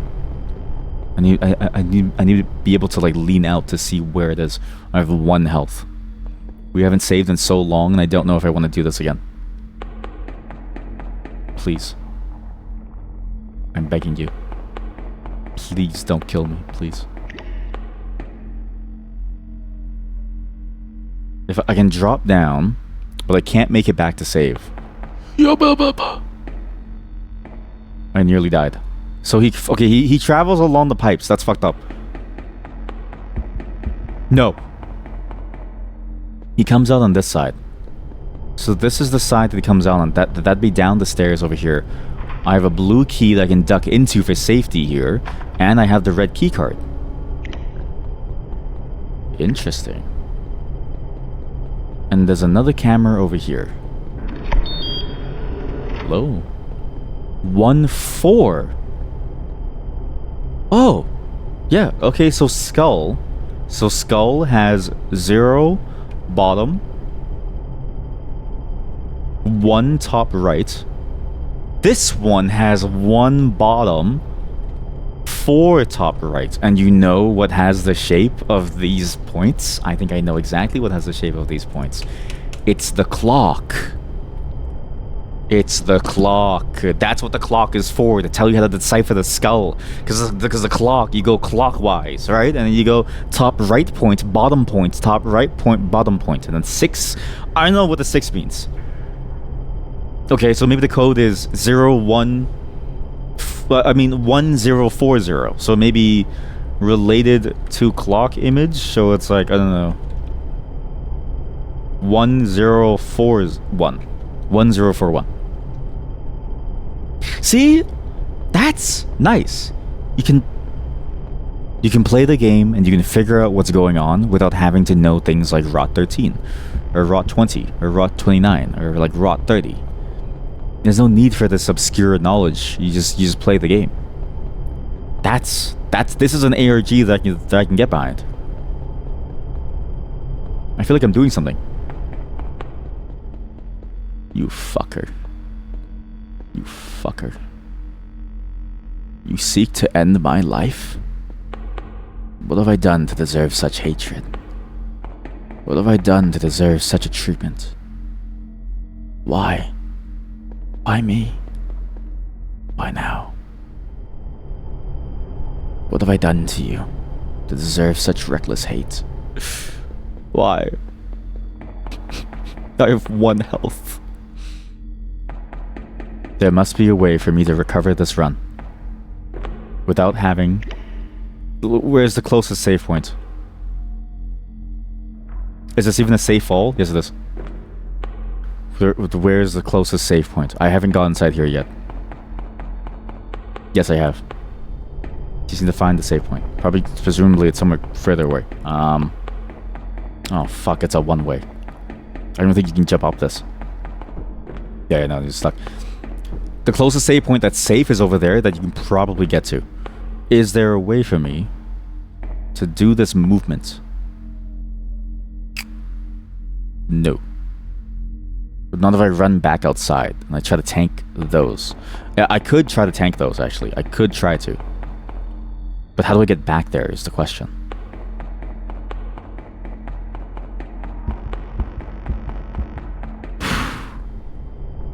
There was a save zone on top of there. Oh, it's upstairs. Fuck, it's upstairs. Why? This is hard. You have to, like, manage your health state very, very well. Oh, look, I'm just dead. We have some answers for some puzzles now, but we don't have enough health to make it through the zone. Was there anything in the zone that was important for me to have, and maybe I could do it more efficiently to get through without dying? If I skip a couple things, I can do it. I don't need so many blue keys, and I did take 1 damage for free because I went AFK. So I think we just go for a straight run. We avoid this whole thing over here. This is guaranteed damage. Yep. Do a reset over here. This is getting close to danger, but if we just go ahead and we skip all of this, we're good. There's a piece of meat down there that's free, but there's no point. We go this way. There's a piece of meat down there, but there's no point. We go this way. So we're doing pretty good. We now go inside here. From here, there should be just 1. Yep. Okay. Now we can go upstairs. So we'll come back and get the other stuff later. But we'll do it like this for now. And I need to save my keys just in case, because I think I may have used one too many. But this is the Obscurum wall. So this is the Obscurum wall. We got the base.txt file wall. Taking you downstairs goes where? Where does this go? We've never gone downstairs, but going upstairs has a different path as well. I guess we go downstairs first, just to see what's down here, because we're never gonna... Wait, this is stupid. It's where I came from. I'm such an idiot.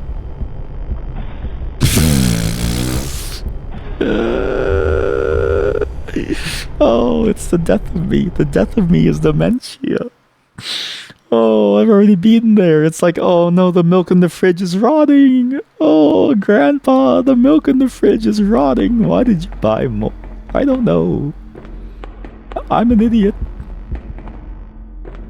Well, I guess you could jump to get away from these things faster, but it's a little risky. It is doable, though. It's a little finicky. Maybe it doesn't always work, but...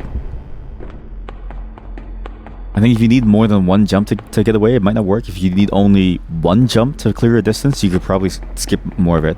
So maybe I jump over here. So I go in, I duck behind the wall, I avoid this thing, I go here, I jump really quick, get over here, jump again. You can't dodge that. Okay, there's no way. Then go upstairs. I think I wait for the creature to pass. The camera You fucker. The camera immediately turns on you. What are you doing? Chat, it's stuck. Oh my god, it's stuck behind the wall. I'll go in. Okay, well, at least it's stuck and it can't bother me.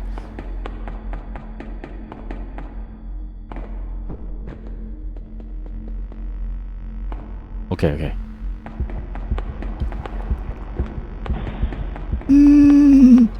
We're good. You just need 2 health to make that jump. If you go down now, you lose out on that entrance. But if you go over here, I can touch the red orb. Do I want to touch the orb? I have to do that. Well, I guess it doesn't matter. We could touch the orb because we can just save again. That's fine. We can just save again. And now they're looking at us from up here. Okay, good. And I think that's where we came from, actually. So that's the beginning of where we came from. Yes, that is where we came from. So we could leave. We could leave this hell. It's the same look. So it's the same image here. But now we're on this side, which I don't think... No, we were here last time. This is how we got here in the first place. We went through that whole... So we're just at the beginning again. Okay, cool. So now I just need to go do the save again. So now we actually collect materials. So now I know the way to get to the save. As long as you have 2 health, you can make it. Except I might not make the save. Whew, that was close. You know what? Why don't we just leave? Forget this. No, but there was another hallway. There's that other hallway that we have to go down. Okay, it's worth it. Just collect the items and save.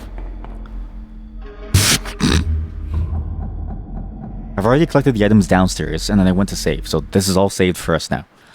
We just need to make it through, get to that upstairs section, go through that whole section, get as much as we can, avoid the monster that was stuck and probably isn't stuck anymore.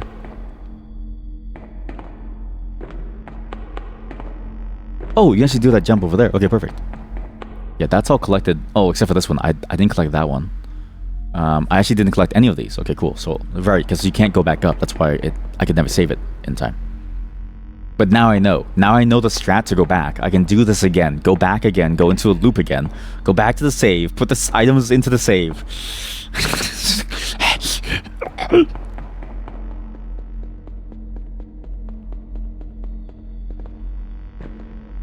Maybe it's intentional the game is like this to force you to play the web game. You know what I mean? It's like, yeah, like you're like maybe it's designed to force you to spend more time on the actual ARG portion of the game. This is a vehicle for the ARG.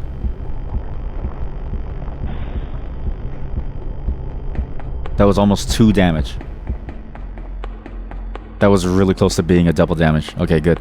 But now we're at a save loop, so I can go back to the other side to go for a save now. Because it's a one-way drop. And if we get 30 of the flesh, we can get 1 more health, which makes this a lot easier. Do I dare go for that? I don't think I can. I think I need at least 5 to do it. But you always get there with 4. So, okay, just get this here. Save it here, so I don't have to go through it again. Try to get the 2 off the side there.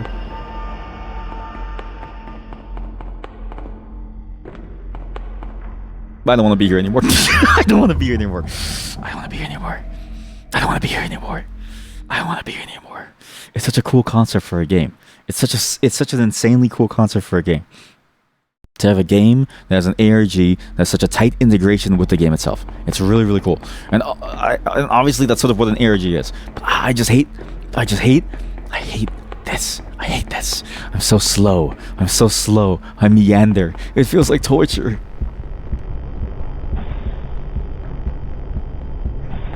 You're kidding me. Just kill me. Just kill me. Just kill me. Just kill me.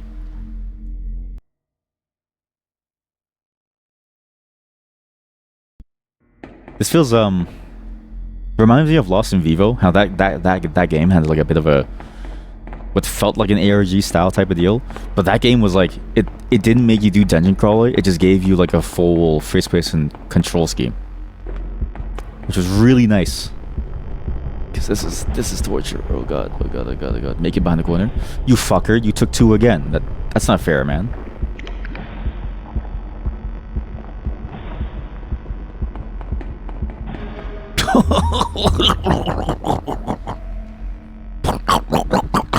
How come sometimes it takes 2 and sometimes it takes 1? That run was a consistent 1 until it's no longer a 1. Maybe distance does matter. You can't get too close to it.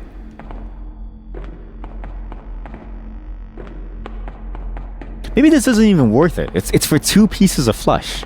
What does flush matter? Jump. Holy shit. I made it. Okay, good. Okay, good. I got 2. Make it, make it, make it. Made it! I'm so sick with it. Okay, watch me fail and fall off the pipe and lose everything that I worked hard for. Maybe it's a skill issue. I just need to get good at jumping. What am I doing? Okay, careful. Don't mess this up. Oh, thank God. Okay, now we go upstairs. We go into every side room that we can in that section that we got to last time. Get all the flesh inside the side rooms. Go back to the save when we can, or go straight to the orb if it's doable at my crate health. I'm in. Just keep jumping. I'm like a rabbit. Reminds me of when I really believed that running like Naruto was significantly faster. Like I was really into the idea of running like Naruto was aerodynamic in some way. And I tried to like put my arms behind me and put my head straight in, and yet I wasn't really wrong because running is, you know, or at least when you go bobsledding, you put your head down, right?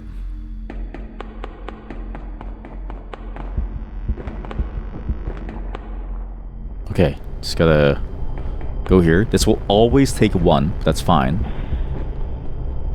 Good. Skip that and we're good. Okay, so now we're here. I'm happy. That door was already open. I wonder if I messed up something about the game and maybe it caused it to stay open. Because that wasn't supposed to be open. Maybe I've died so much that the game isn't tested for something like this, right?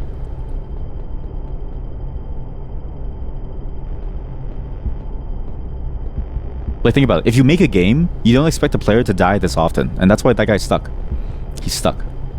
He's fucking stuck? Are you kidding me? He's still stuck? It's where I have to go. You never expect your players to die this often, so you can't develop your game with like some like, you know, safety measures around what happens if they get to this point and everything's all broken. And so that guy just stands there taunting me as he blocks the hallway.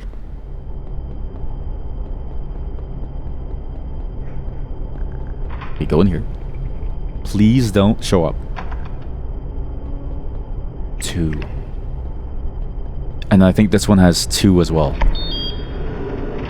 No, this one is just the code, which we do need. So I think it is 1041. It has to be based on the cycle of the clock that it's trying to tell us about.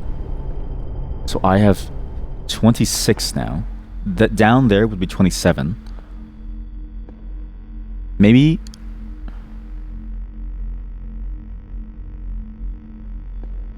Okay, don't bother collecting it. Just make this jump. That you take 1. Okay. I can't get enough to do this. And wait a minute, the hole just takes you back to the beginning.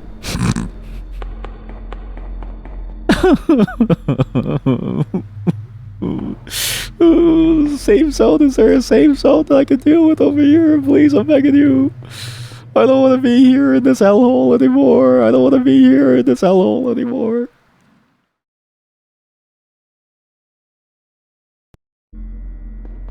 This was also one of 2 pathways that we could have taken. There's actually a number of other pathways that was here.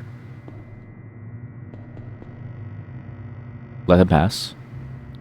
Actually, I think the only pathway was here. This takes us upstairs. You know what? Maybe it's fine. Maybe it's worth it for us to do this, to see what's here. Ah, key. Okay, cool. That's nice. And this actually drops us inside the room. Right. And where the save is. Yeah, sure. Okay, good. Oh, wait. We have a red key. We do have a red key card now. We could go backwards. How do you leave? So, okay. We go back here. Red key card. We just use the thing. Open those doors at the beginning up. Just before we go any further. And we see what's going on over there. I said last time the brick looked interesting, which means I went into the brick room, and I think I ended up on this side with the stairs, yes. And this is where we came from this side. Yeah, there we go. Because then that door opened up, and then we went inside here. And there's also a hallway down here where you can run through with a lot more health to make it all the way through now, because there's 2 wall things over there that were blocking us, and we can go back and try the skull code. Because it was a 4-digit code. So if I'm correct on the way that it's supposed to cycle through the clock, this should get us inside that room.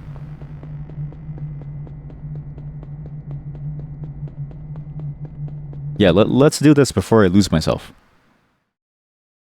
Before I go more insane. Trying to figure out what exactly is going on. And how to move and how to get past these pipes.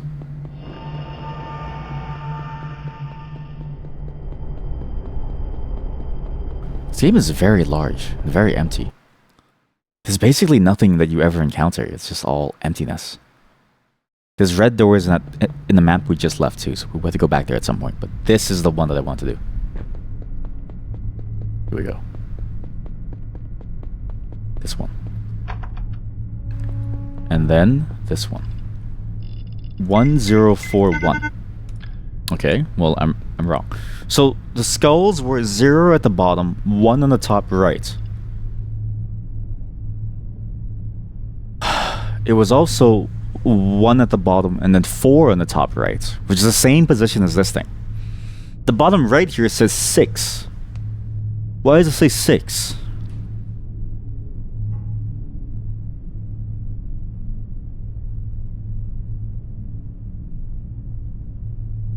Why does it say 6?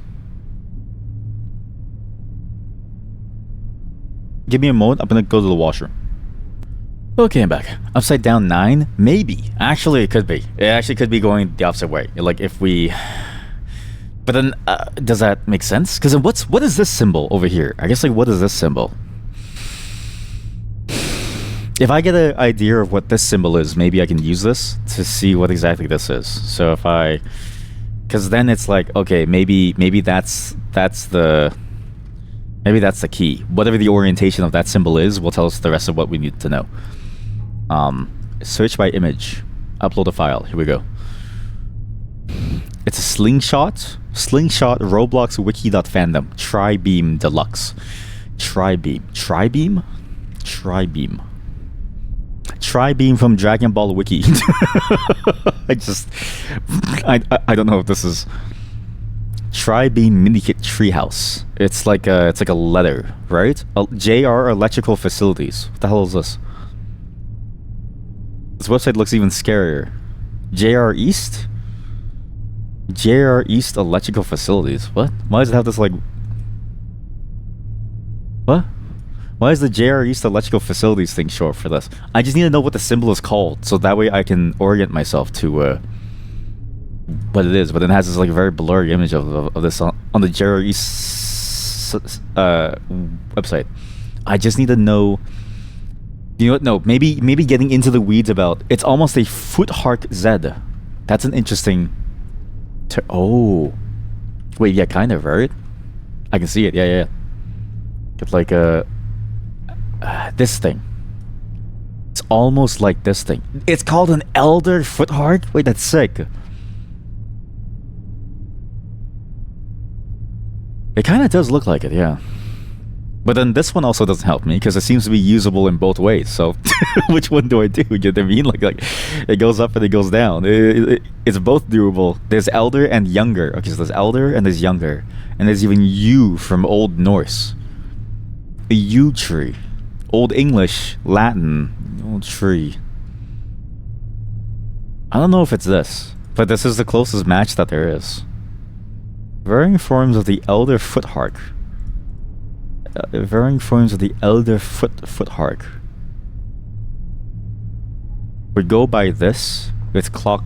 You know what's funny? Like this probably is a very simple answer that I'm overcomplicating here with the skull, and maybe even the skull itself. What did the skull look like? Wait a minute.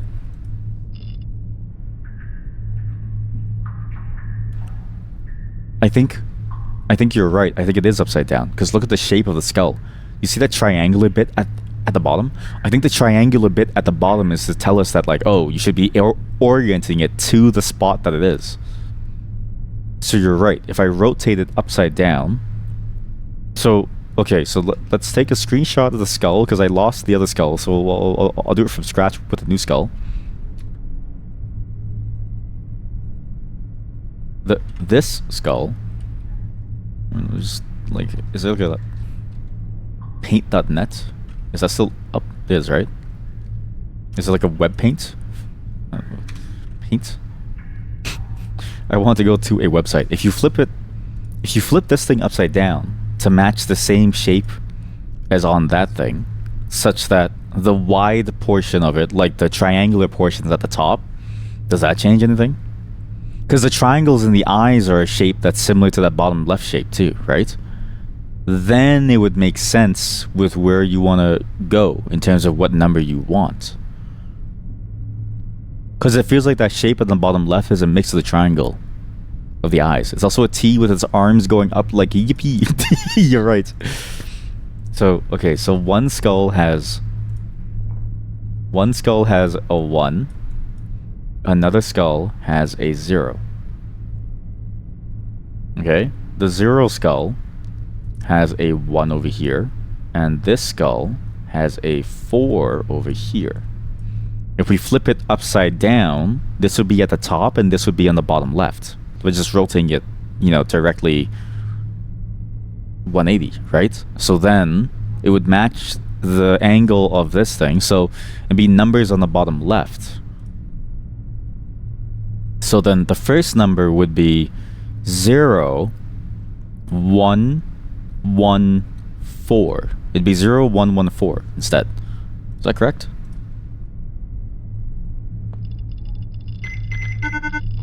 0, 1, 4, 1? 1, 0, 4, 1? 1, 1, 0, 4? 1, 1, 4, 0? 1, 0, 4, 1? 1, 0, 4? 1, 1, 0, 1, 4?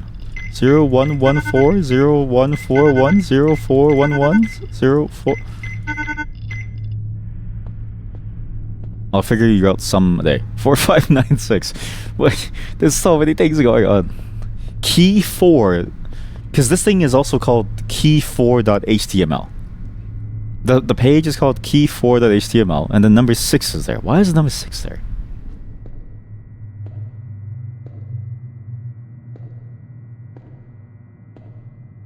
Wrong group. I don't know why the number 4 would be there. I mean, the number 6. This door seems like the most important door in the entire game. The number 6. I wonder if 6 is a modifier. Oh, maybe the code is 67. Yeah, maybe the code is like 67 or something. But it feels like a modifier in some way. So it's like a modifier on the number that you have. So maybe it's like 4 plus 6 equals 0. 1 plus 6 equals 7. 6, 7. Whoa! Maybe that's why. Yeah, maybe it's a modifier on the number to go like, okay, 1 plus 6, 0 plus 6, something. I don't know. But it's something there. That's blue key card. This was the red key card door. Here we go. Oh my god, we have 30. We have exactly 30 to get the next upgrade. Okay, cool. Elevator requires blue. We can continue on from that point, and we don't have to do this whole puzzle again. I think we can skip the zone where we need to go, like that whole zone where you have to like go up the pipes. I think we can skip that whole zone by going straight to the end and going to the next area. maybe getting a blue key card there. I can go straight from the entrance of that zone, of the pipe zone, straight to the thing that gives us bonus health. I can do that right away, and there's no need for us to do anything else. Oh. And then we just go past the pipe zone to the next level. And where was the first red orb that we saw? It was in the next zone after this one. It was in the industrial zone. That industrial zone, actually, maybe it's worth it to go through that industrial zone more, because the train yard had something on top. There was like extra things that we could get. Also, one of the ways in that train yard, one of the pathways was blocked by 2 of these growths, and we had to run past with enough health, which with 5 health, we should have enough health to make the run now. Okay, we'll do that first. I'm not gonna remember anything about this game if we don't finish it in one go. The problem is we now have 1 hour left. Oh, this is bad. We have 1 hour. Why did I go the long way? Why didn't I just go down here? What, am I stupid? We have 1 hour left. And if we don't get to go through it, this is gonna be very painful for me. What was down here again? I swear this was death. This was bad. Was it not? Yes. Was it not? I swear this took us somewhere where we didn't want to go. Like it was a bad time. No, this just got us the key, which brought us back to this room. Fuck. No, which then opened up this door. What was this again? This was one of the orbs. Right, here we go.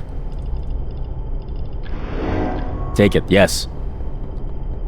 Okay, well, that's kind of a roundabout way, but I guess we can technically use it now. Without having to go to the pipe room. Because I was thinking we go to the pipe room, get the health upgrade, go back to the next room that we're going to go into, which is the train yard, and then go make the run past those 2 growths, but now we can just go straight there and make the run. And there's no need for us to come back. That would help. And then I'll keep thinking about the clock thing. I think we're missing too many other numbers. Right? We haven't explored the rest of the game yet. I don't think the skull is ready for us to solve. I think the skull is the final thing that we have to solve. If we assume that, then we just need to find the rest of the numbers somewhere. There's just more out there waiting for us.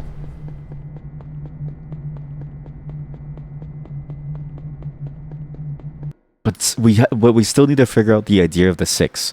I think the triangle thing is correct, like the letter, the foot arc. I think it is about the orientation of the skull, and so the way that which direction you look at the skull from, that's how you apply the number to the clock face.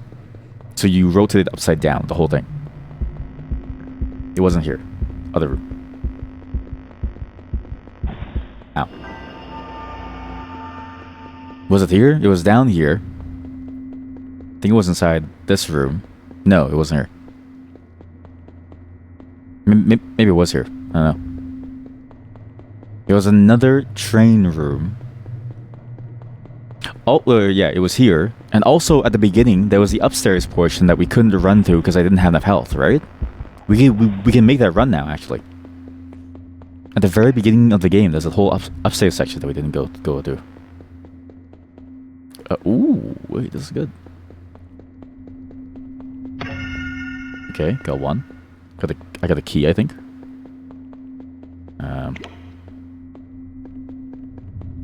I have a lot of keys. I don't know if this is supposed to. I don't know if it's supposed to look like that, or maybe it's supposed to look like that to let you know that the keys and everything were added after the fact, right? Because think about it. Why would the game be like this on release in 1999? It seems a bit weird.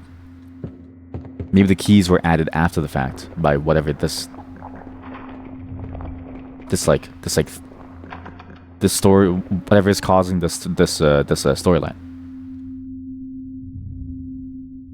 This one's a lot darker. I can't see my mouse. Okay, now I see it all the time. Still says freak. It's the same Triforce room. But this one has a red light. This pipe takes us back to this room. Yeah. which there's no need to, so I can just go over here. I should probably hit the caps lock button so I can just keep on sprinting.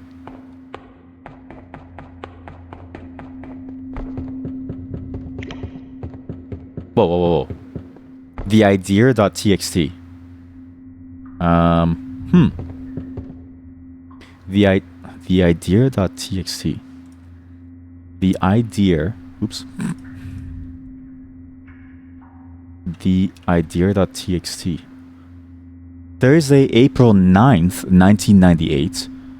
That was after Curriculum. So that's after Curriculum. Huh. Risk, danger, peril, hazard. We've been joking around the office that we're making a game no one will ever play.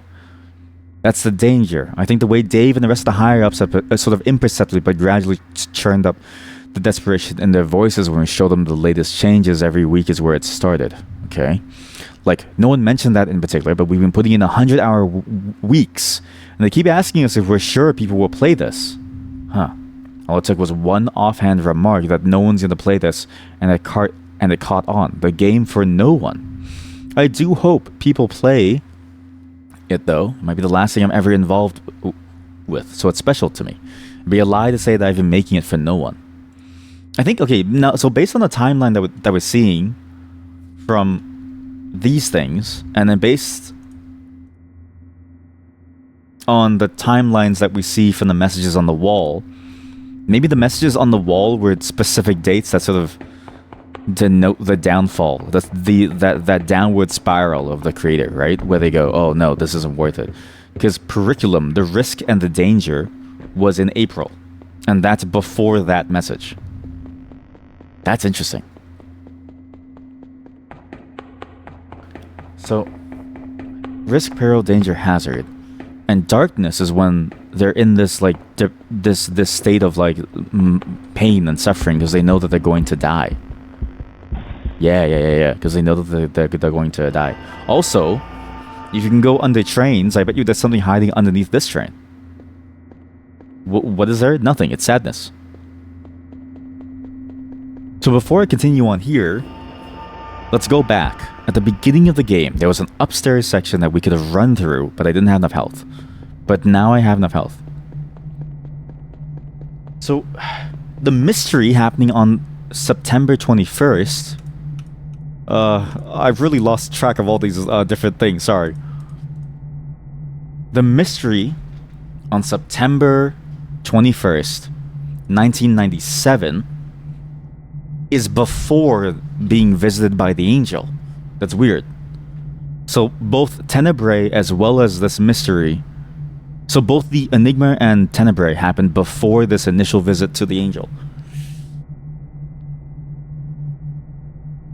Oh, and it didn't say that he would die. It said he would vanish totally. It didn't say that he would die. So that's probably why he was thinking about this idea of he will no longer be perceived, because he will disappear from the world. And it's not the same as death. It's you literally cannot be perceived anymore because you disappear. Okay.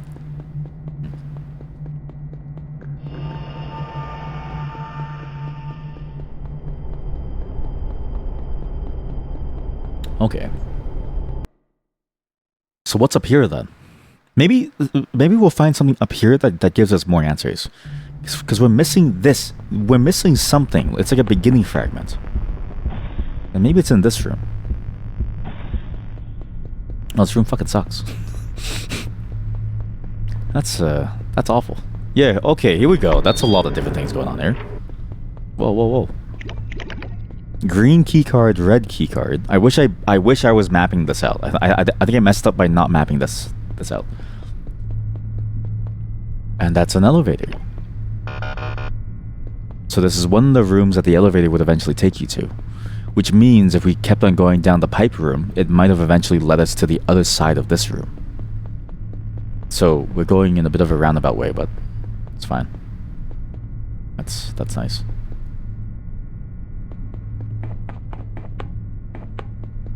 Okay, that's a weird caved-in section.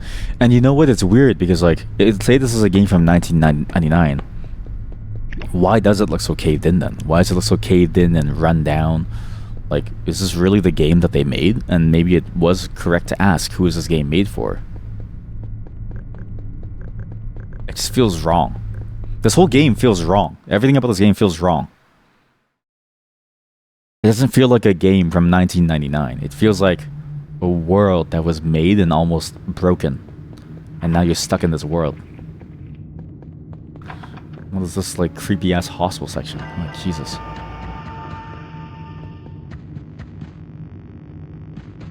Oh, it's a carpet. It's a carpet? And even what was the original idea of the game? Because they, in the support page, they mentioned, you know, the idea of being thankful that players love the game and that they were willing to map the game out, right? Which implies that it's a bit of an adventure game. But then, what adventure game has what looks to be an office? This is just a washroom in an office and a carpet. So when you step out into the carpet after peeing, it's full of pee and it makes a squelching noise, right? And these are office windows.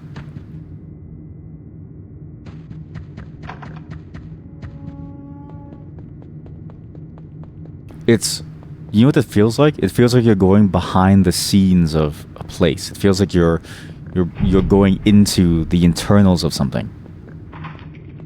As if like this is what's hiding beneath it all. It's strange. And even this room feels like an incomplete room. This feels like a drywall room. Even look at the floor. It looks like that. What's that wood material called? It's that placeholder wood material that you use when you're not ready finishing, when you just want to like build the frame of a place. I forget the material now. But that's what this feels like. Oh, it just scared me. Jesus Christ, sorry. sorry. Okay, this is a little confusing. Okay, wait. Maybe I really should have mapped this out. There's another 2 different pathways. There's a lot of different pathways that we skipped here.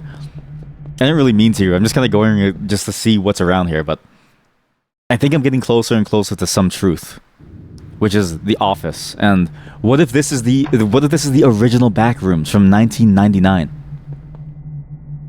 This is a 1999's back room. The first ever back rooms. And that's why the angel came down, because they're like, please don't make this. You don't understand. You're gonna spawn an entire genre of games. Do you know what you're doing here? Do you understand the potential, the power that you have? What the fuck?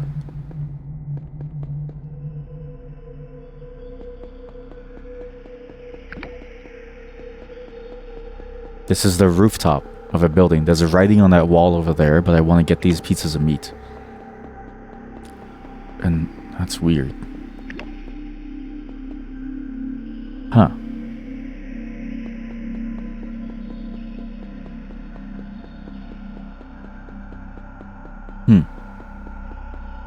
The end? The end. Tuesday, the 10th of March, 1998. The 10th of March, 1998.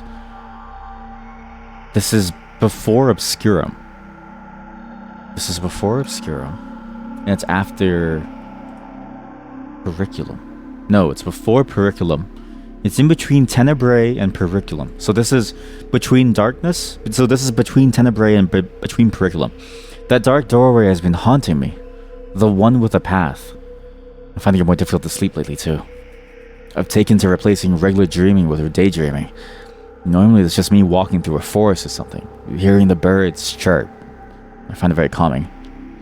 The further I push all this away, the more time I spend in my forest, the better it all seems. Infinite bliss, whenever I want, for as long as I want. The end. That was stupid. I don't know why I did that. Sorry. Just something compelled me to jump off the building. How far back are we? How much progress is like fuck? That was a bad idea. Sorry. That was a terrible idea. Sorry. I just wanted to see what would happen if I jumped off. But since I'm here, what's all this? Because I just kind of kept running. This looks like a reception room. to an office. So you'd go over here, like it's almost like a security room, right? Almost like a foyer. Because it has that counter, or maybe it's a kitchen. So what are you blocking? You're blocking a vent, which is weird. And the office windows are here too. Get in, get in! Okay, good. Another vent with an upstairs that you can't see. Sorry, an upper portion you can't see. Oh, here we go. Another date. 1998, January 12th. Prillium. Sorry, I didn't mean to open this thing. Prillium. So this is the start of the year. This is in between Tenebrae and Periculum. 1998, 0112. Prillium. And Prillium means what? Whoops. Wiktionary. No, don't jump off. You have so much to live for. I don't wanna do it. I don't wanna live for it. Prillium. Classic Latin, alternative form of prolium. Prolium, possible for bellum. Pronunciation noun, battle, conflict. So, battle, conflict. Something here. So, it goes mystery, darkness, shadow of death. So, it goes mystery, darkness, battle, risk, and then dark. And darkness is different from dark. Like you're in a dark place or you're in a foul mood or something. I don't know. Or maybe dark as in the absence of something, the absence of your life. These walls look incredibly decrepit, but look. The cameras are back. Why are the cameras here again? And you can go deeper. Everywhere where we see a camera is presumably a place we have to go. There was a room with a red light somewhere over here, and the thing is going to scare me. So if I scream, just know I'm going to scream again. Do any of you know Latin? Does anyone here speak fluent Latin? Preferably during the time of the Romans? Red orb. Because that's what I need. I need like a live translation of every term that we come across. Every word. This takes us back to the back rooms. Okay, so this is a connection to the back rooms, which is a connection... So this is all on the same office level. There's a red thing that walks around. It's gonna scare the shit out of me. So just be careful of that. And there's a pathway downstairs to some other section. And it feels like the keys that we've been collecting, the amount of keys that we've been collecting feels like it's for this room. Or at least for this level. Because we were overflowing with keys to the point where I thought it felt funny. Maybe I should close doors after I go through them to help me find things. This takes us back to the office room, which I think was through the door. Door somewhere. Ow, ow, ow, ow. No, this is new? Is this new? I can't tell. Yeah, I don't know anymore. You know, again, I still think this is a good idea, okay? Alzheimer's patients, or like dementia patients, and then you just give them a game, like a really long RPG, and you just try to get them to finish the game. I think it would be a funny concept, even though it's like really sick. So you have to have someone like Mr. Beast do it, right? But of all the people who could do it, I think Mr. Beast could and would do it, and probably has already done it. But his PR team probably said you can't upload this. But the idea is that you get a bunch, because you see me suffering now, where I'm like, I don't really remember things very well. It's kind of hard for me to. But imagine somebody who has like straight up dementia, or like, you know, Alzheimer's, which, I mean, I'm not saying that I don't. I'm really hoping that I don't, but as far as I can tell, my doctor says I'm just paranoid, and I'm just not really trying hard to remember things.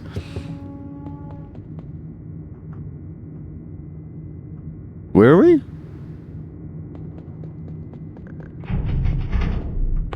Where the fuck are we going? Oh, right. This was the rooftop that I jumped off of. Yeah, and then I was like, oh no, don't do it. Ah, you have so much to live for. Yeah. Wait, but this is a whole different section now. What?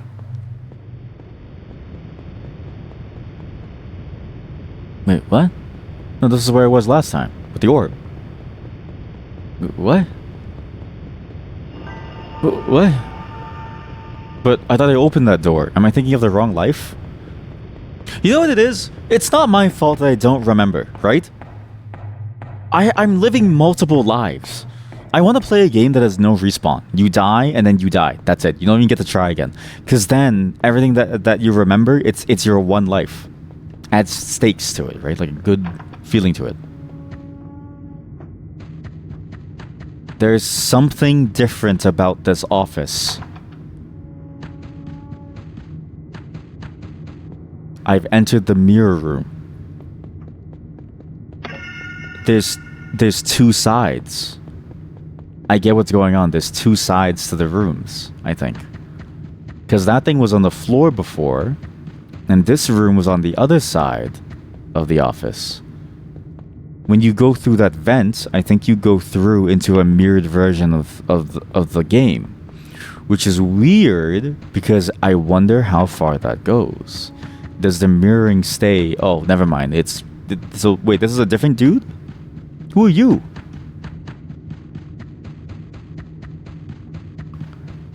Okay, maybe there's no mirror and it's one level. How the fuck are you supposed... Is there a map button? How are you supposed to remember all of this? Wait, it's okay. Go down here. If I'm right, this shouldn't lead me back. I'm wrong. I'm wrong. Oh, I hate being wrong.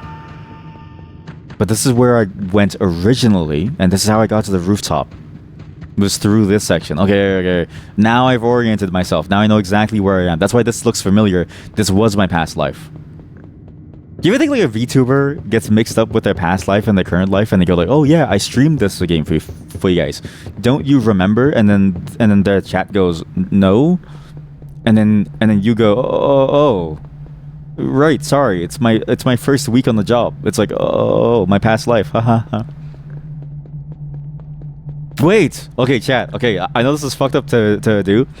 Make a list of every VTuber that's ever been cancelled. This is very important. Make that list, okay? Of the VTubers who have been cancelled, write down and like list the games that they've played, alright? Now, every time a new VTuber debuts, ask them about their playthrough involving some game that some other VTuber got like cancelled for. And do you know why? That's how you know whether or not they're trying to do a comeback. It's like a safety thing. Like you're trying to stop them from getting uncancelled. I've got some really messed up ideas. Like I kind of wish the old medieval job of a torturer was still here. Like I'm not really made for the modern world where you have stuff like, I don't know, you have to like, I don't know, live your life normally. I'm made for a world where torture still exists, right? Or like rich people, you know, I guess like rich people still use you for ideas, but like, you know what I mean? Like,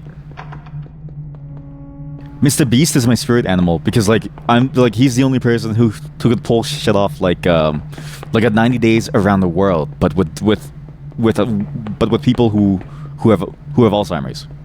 And then same thing, it's like I could do this, but for VTubers, like we go into a VTuber and then we ask them like various questions to figure out if they're an existing VTuber who is cancelled. I'm onto something here. Just let me cook for a bit.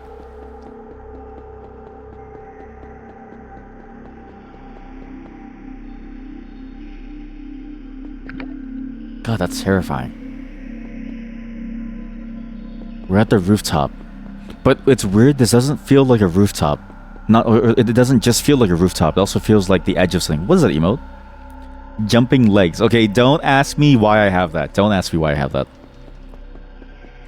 know why I have that. I don't know where it came from. I don't know who added it. I don't know why they added it. I don't know why it's there. Not even jumping, SMH. That's the worst part, right? It's literally just a Gooner emote, but that person doesn't even jump. However, I will say this. Emotes like that make me realize something about that figure is very nice, and dudes, for some reason, do not look nearly as cool and as sleek. Something about the sleekness of a dude, or just as somebody who's like, I don't know, presents as like a masculine person, the figure doesn't work. for moves like that. Like if I tried it, it wouldn't even look nearly as good. Where am I? I don't think I'm supposed to be here. This is the office. The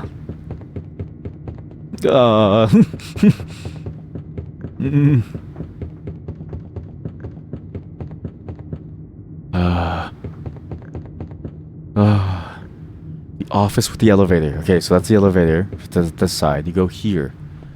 Go here. Yeah, you go here. This way. It's this way. I tried to dodge it. I failed. This is where I was.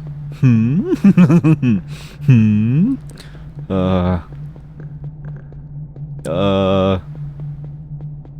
this is just back to the rooftop. And what's interesting is actually this rooftop section has 2 cameras. As if someone's trying to watch us and trying to make sure, as if they, like, it's weird that there's extra security on the rooftop. Of all places. So this goes back there. I swear there was another section which led somewhere different. Down here, past this guy. There is not. Okay, so I think I'm done this whole section. Yes, Tyson grab. Okay, to be fair, Tyson grab, like that's a move that like dudes can do, and it looks good. That's a move that anybody with like, you know, something there can like do, and it's a solid move. I swear I still have his ass emote. You know, like the Mike Tyson ass scene where he was walking around before the fight, and then just something about that scene where the camera person like zoomed in on his ass. It was like perfect timing. I swear I have the emotes somewhere. Oh, what the? There's a door here.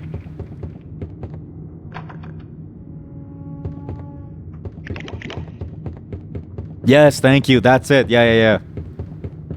God, that's so funny to me. It's just the way that the camera stared at him as he walked away.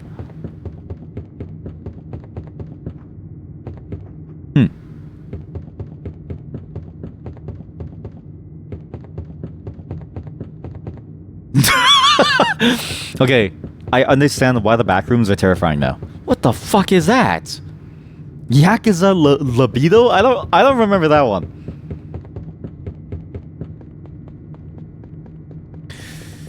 Okay. Never go to a back rooms in real life. If I go to a real life back rooms, I will not make it out. I think I'd be stuck there forever. Because I could barely make my way out of that room. Save here. What's past this thing again? Was this thing hiding something? No, it was a vent to go over there. So I'm done the office section? Really? Wow. Okay. This takes us back downstairs. There's a room with a bunch of the masses there against the wall, and we can kind of slip in through that side.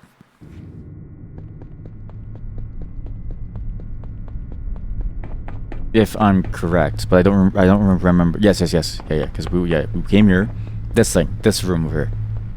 We can just push our way in through. We have 6 health. They can't hurt us any more than they already do. Danger.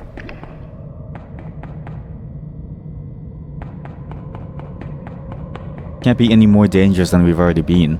But this definitely shows that the space is not. This isn't the game that they made. I don't think the space is the game that they made. I think the space is something else, something more awful. I think this might be a prison of the mind almost, right?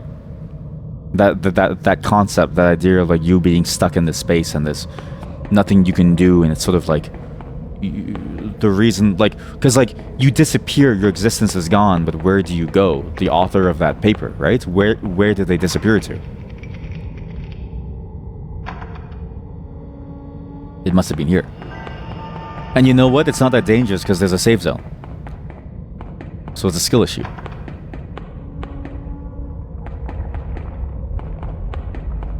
Although the droning noise is scaring the shit out of me, and I don't know why.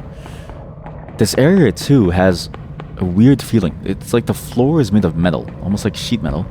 But then it's like the anti-slip thing that you see within restaurants. And then the ceiling and the walls are brick walls like you'd see in an office of some kind. That's terrifying. That's also terrifying.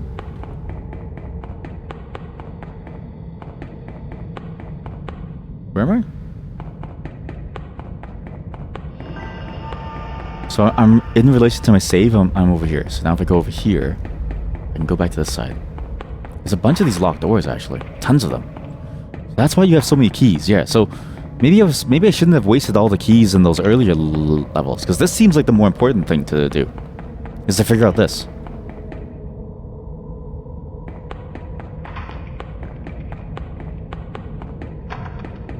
But I think the person who wrote those notes is here with us right now.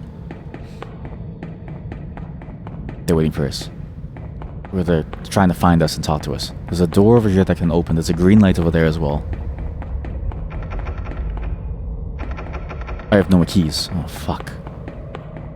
Really? In some of these hallways, the lights only get brighter as you get closer. Otherwise, it's complete darkness. Holy shit, there's a lot of keys in this place. Sorry, a lot of locks in this place. Jesus.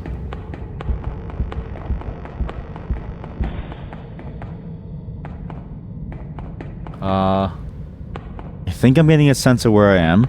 No, this is new. The red orb is behind this door to use. But I have no more keys. Okay. Did I mess up and I used too many keys? Are you supposed to not use this many keys? Or are you supposed to use this many keys and then you're supposed to find more later? That takes me back right here. Okay, so... Because I wonder if you're supposed to beat this game without ever using a single key. Maybe there's like a specific way to go through the levels such that you never use a key in the earlier parts of the game. But there's no way. That'd be so complicated and so obscure so as to be frustrating, right? They wouldn't do that to me or anyone, right?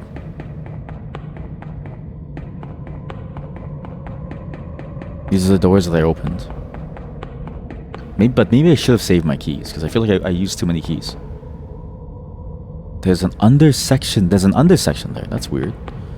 As I'm stupid, the button was behind the wall. It was on the wall.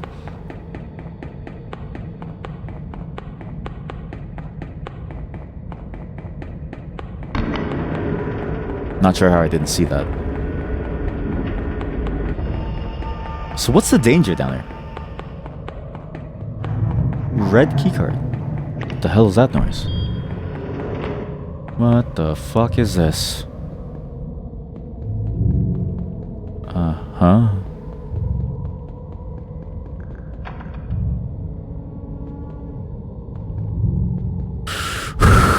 Okay, I didn't expect this game to be a horror game. I'm gonna be honest with you. I saw the look of this game and I was like, oh, weird, creepy exploration, but not like full-on horror. And I also don't have a blue keycard, which might be a problem. I may be here a bit too early. Nor do I have a green keycard.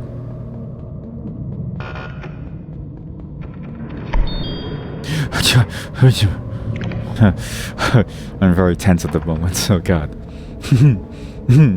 Games that use horror in combination with Ah!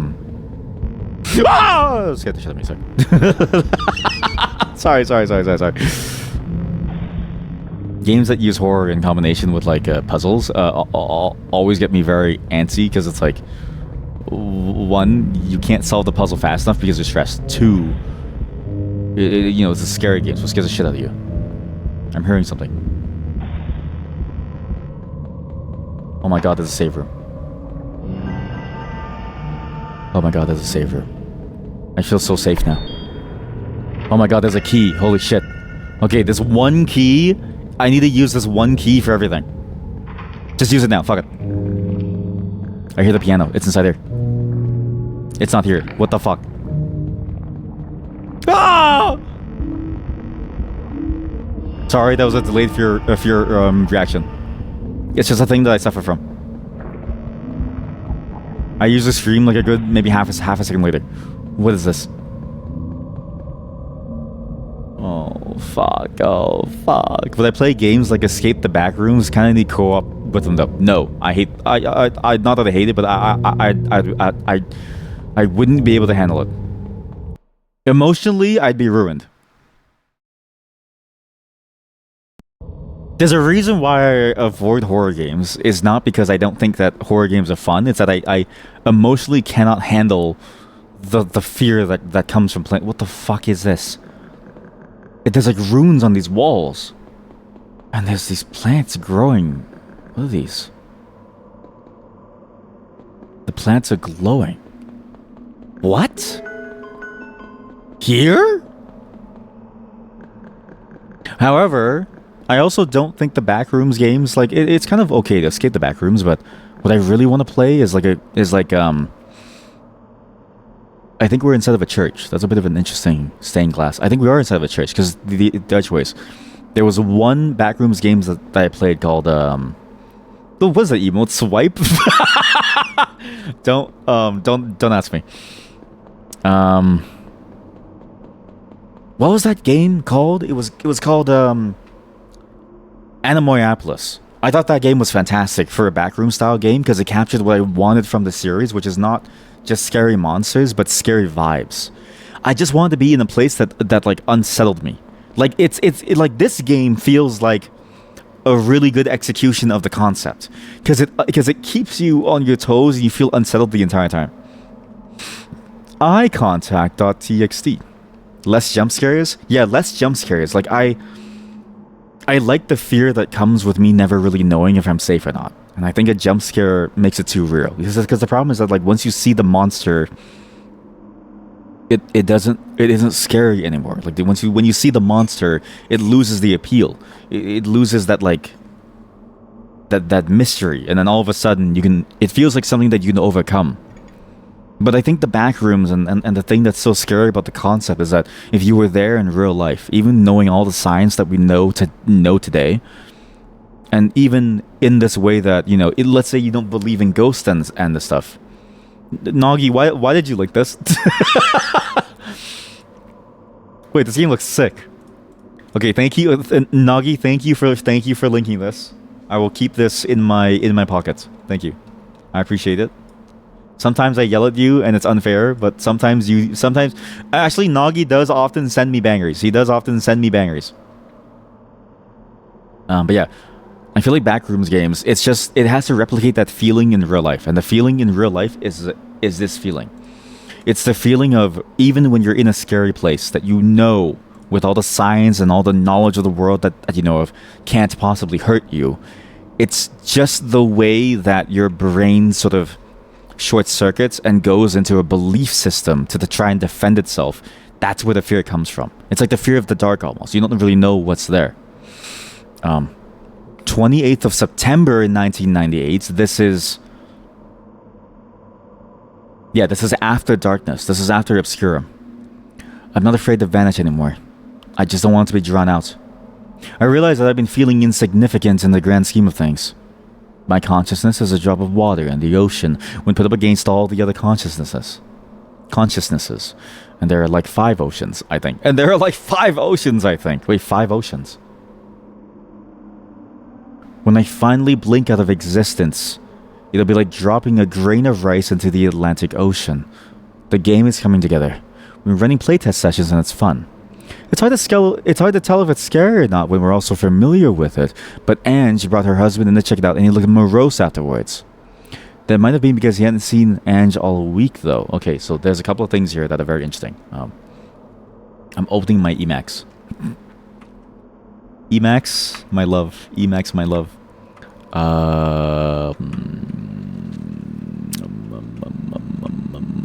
Give me a second. What's this game called again? Apparatus Exanimus. Wait a minute. What are the words Apparatus Exanimus? What does that mean?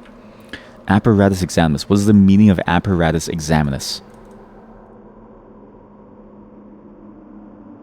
Sorry. Okay, wrong thing. Oh god, I copy pasted something. Oh shit. Delete that. Copy pasted this text.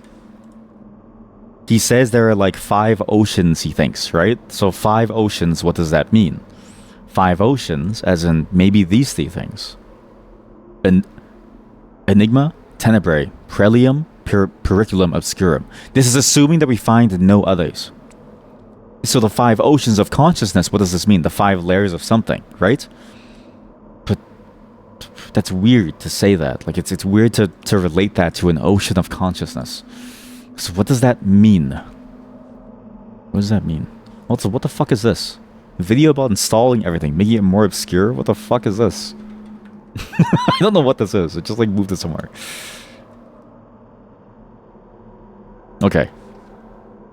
We'll continue down this pathway. But that was an interesting bit of knowledge there. It's interesting to see that message. I don't really know what to expect. And it's called eyecontact.txt too. But he's aware of his existence in relation to everything else and the vastness of it, which kind of feels like what this space is. This space feels vast as well. And the walls feel like a library wall, but they also are covered in runes and inscribed in some inscription of some kind, saying something. And the runes we saw, like on the clock face, we did see a rune there, but I can't really tell. The fidelity is so low that it could be anything. And it's getting dark. Give me a second. I'm gonna go turn on the lights because I feel like I'm gonna shit my pants if anybody ever says hello to me in the middle of the complete darkness. Is there an eclipse going on outside or something? Why is it so dark? It's actually insanely dark outside. I didn't realize it'd be so dark, but yeah, it's fucking terrifying. I looked out the window and I was like, I can't see anything. It's like that kind of unnatural darkness that is so deep because there's no reflection off the moon almost. It's almost like there's no way you can see outside. Is that normal? I haven't been teleported somewhere, right, by playing this game, right? I didn't want to play a horror game, but I guess here we are. Oh, fuck. Oh, God. Oh, fuck. Oh, what the fuck is that? Oh, fuck. Oh, God. Oh, my God. I'm terrified. I'm so scared. Oh, my God. I don't want to play horror games anymore. This is why I save all the horror games for October. It's not because they're bad games. It's because I don't have the heart for them. It's actual torture for somebody to play this stuff. Just let me just give me a moment. I just need to.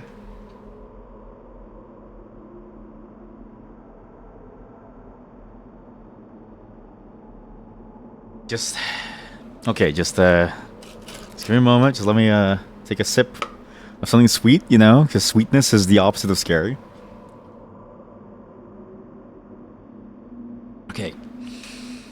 Okay. Just walk forward into whatever this building is. Stained glass like a church. And an angel, right? Like a very... a figure from the biblical. It's a figure from the biblical. What's this? That's weird. There's a gate that opens. 2 pipes that are coming out. Green keycard over here. I have the blue keycard so I can take the elevator up and down now, which is also interesting. But I have to go into both of these places to presumably open some pipeway.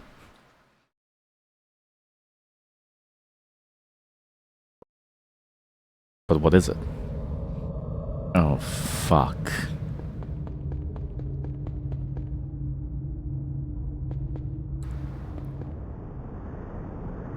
And now the plants are getting weirder.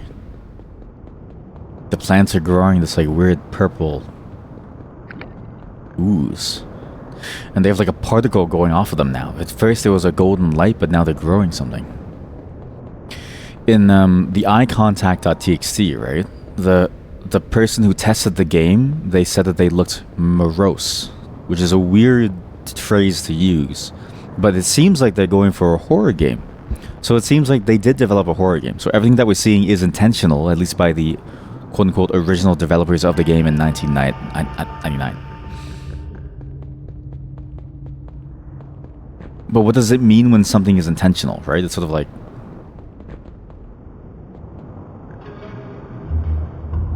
You're meant to feel this way? You're meant to feel like this? And also the name of the game, I just realized, Latin... Where's Wiktionary?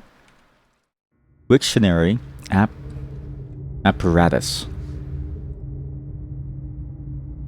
And then Exanimus. Okay, well, how about you just do this? Borrowed from Latin apparatus.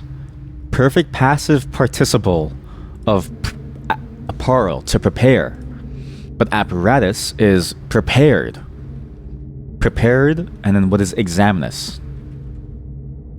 Examinus.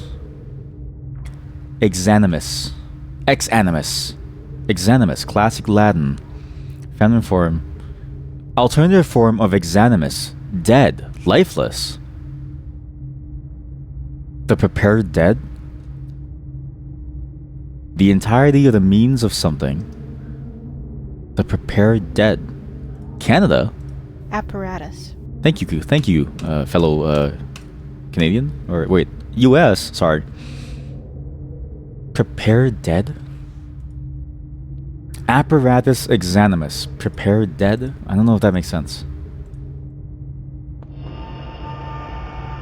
Not that the phrase doesn't make sense. I don't know if I'm making sense of the phrase. I feel like I'm missing something that would help me understand it. Apparatus examinus. What could that mean in the context of the game and what they're trying to say? Prepared dead. Prepared in the way that a mummy is? Prepared in the way that... Are you prepared to die? Type of way?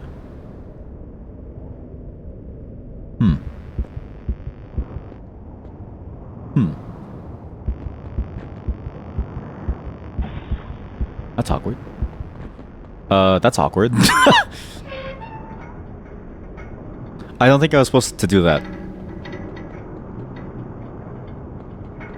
That's awkward.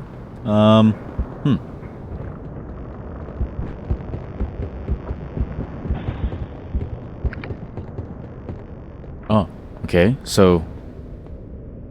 What?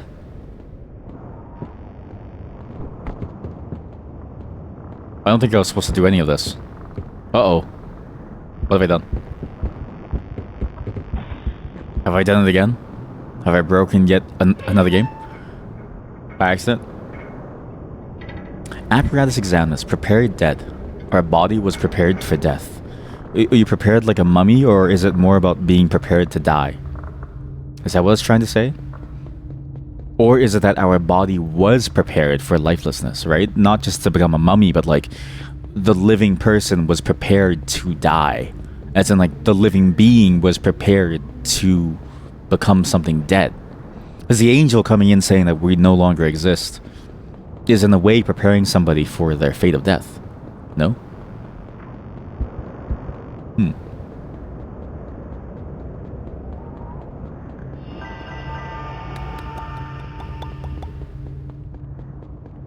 It's definitely a weird game. I really like how this game is playing out so far. I didn't expect this level of mystery in this game. When I started this game, I just sort of thought to myself, it's gonna be a very simple game. Not really many crazy things to it. It's just gonna be like a quick trip down like a weird map, which I was totally... I would have been totally fine if it was just like a game where you go down a weird space, right? And play some old school take in a weird space and you just see some things slowly unfold. But to have this idea of an ARG slowly building out and then having to think about, okay, what these characters are trying to say and like what these things are trying to tell us and then what we're doing here and then what's going on with this sort of fake real company, it's cool. But I think we may have to call it soon. We're getting to the point where it's like I'm starting to push the boundaries of how much time I want to spend on things. Not time that I want to spend on this game, but more so just time of like how much time I want to spend in the general playing games today. Sometimes it's nice to live your life. Thank God there's no fall damage. This zone looks completely different from the rest of the zones too. Like it's like the danger sign of us getting here. I wonder if it seems like this portion was a part of the game because we saw the message note, or was it, right? Like is it... Because the message note that we're seeing, it's on the website.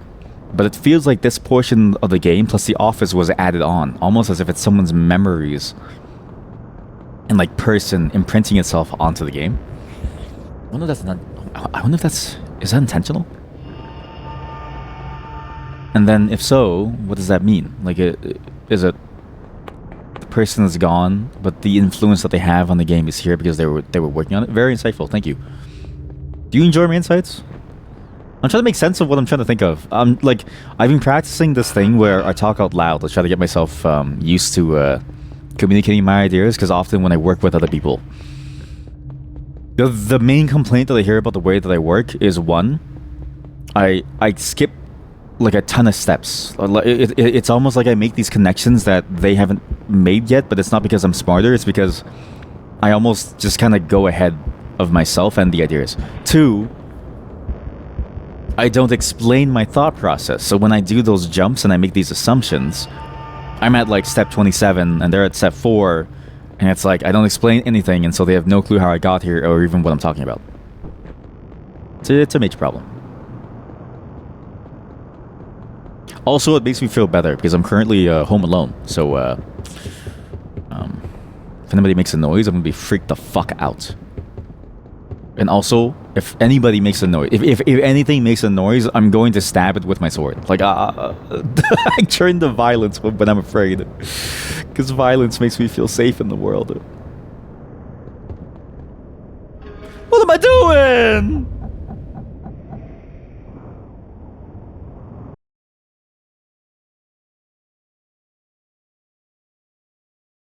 I'm actually glad that I got a sword. Makes me feel safe, you know?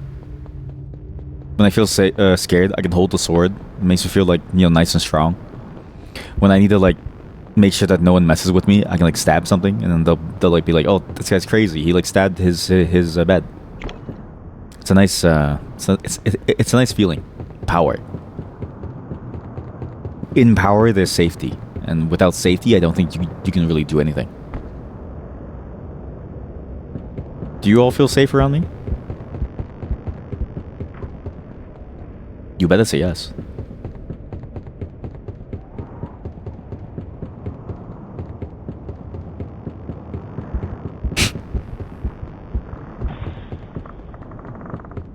Just leave it on that awkward silence for way too long. It's like, okay, well, now it's getting kind of awkward. It's like, yes, sir. We feel safe around you, sir. Yes. Leave it on that silence for a long time as you ponder the meaning of that statement.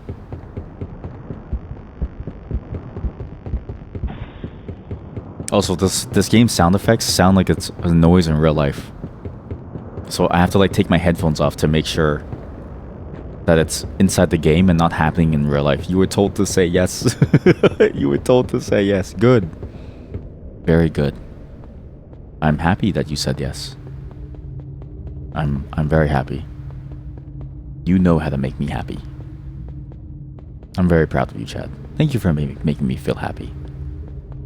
Do you feel happy? You better say yes. Whoa! Symbol. It's the symbol. It's one of the was it the Greek alphabets or something? Isn't that Omega? No, that's not Omega. Greek alphabet.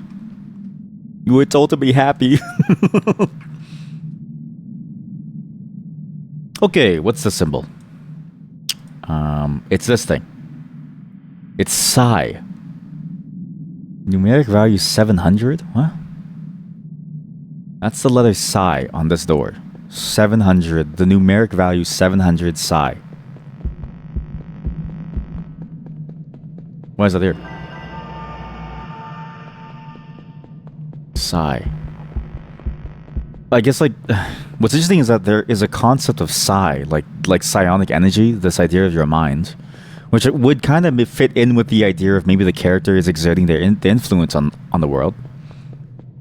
But I don't know if it's spelled the same way or if that's just a game thing that games spell with the PSI. This symbol, I think, is what the Omega symbol is. Do I need a certain number to go inside here? You're what?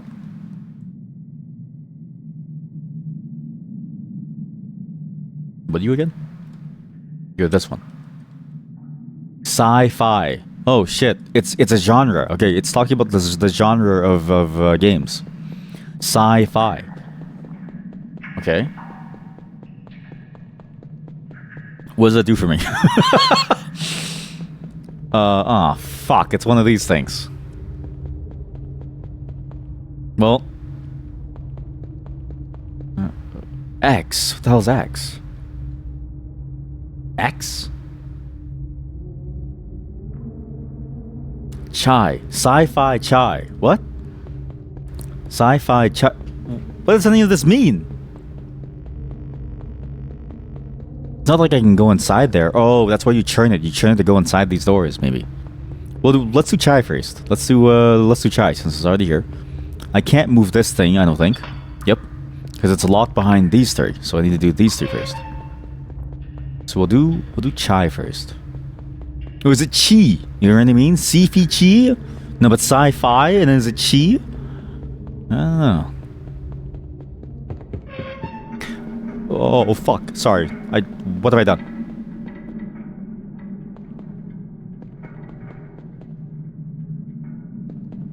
There's a hole down here.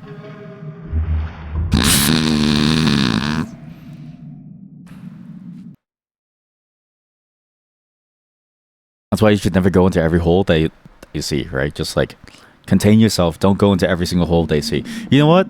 Let's just go over. Let's just finish this. If I assume that this is one of the two types of puzzles that we're going to find in let's say, because there's another thing that we have to do as well, like that other side.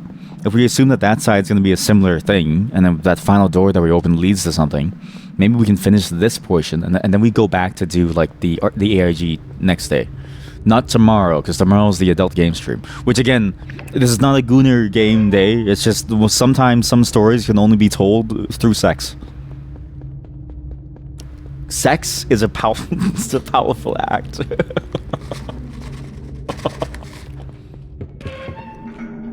I've actually been thinking about how to edit that stuff out. I think I'm gonna have to do something like a blurring. You know? Well, not just blurring, but I'm gonna do light shafts and like the various flower things, so I'll get like a template for what those are. It's gonna have to be almost like a full edited, almost like a stream highlights playthrough thing, because I don't think I could do it any other way. And then I could upload that to YouTube, because as far as I can tell, it's possible, because I've seen YouTube videos of orc massage that have many millions of views, and that are just simply edited down to avoid the sex. What's Silento? Isn't that the artist? Silento. 1998, 19 Silentium. Silence? Silento. So after darkness there's silence. So this is not related to the 5 worlds. It's not related to the 5 worlds. But he said that there was at least 5 worlds. But how does he know that there are 5 worlds that are out there that are full of consciousnesses? Whoever is writing the notes on the website, presumably he's seeing those worlds. Stay away from me.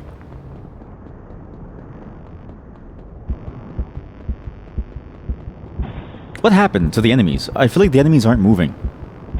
They just stay in a single place and they just go back and forth. But they're not doing anything. And I'm missing a key too. Like, I feel like I messed up by going here too soon. Oh, Silento. But at the same time, we got the blue key by coming here in the first place. By going to the main church room. That's how we got the blue key. So...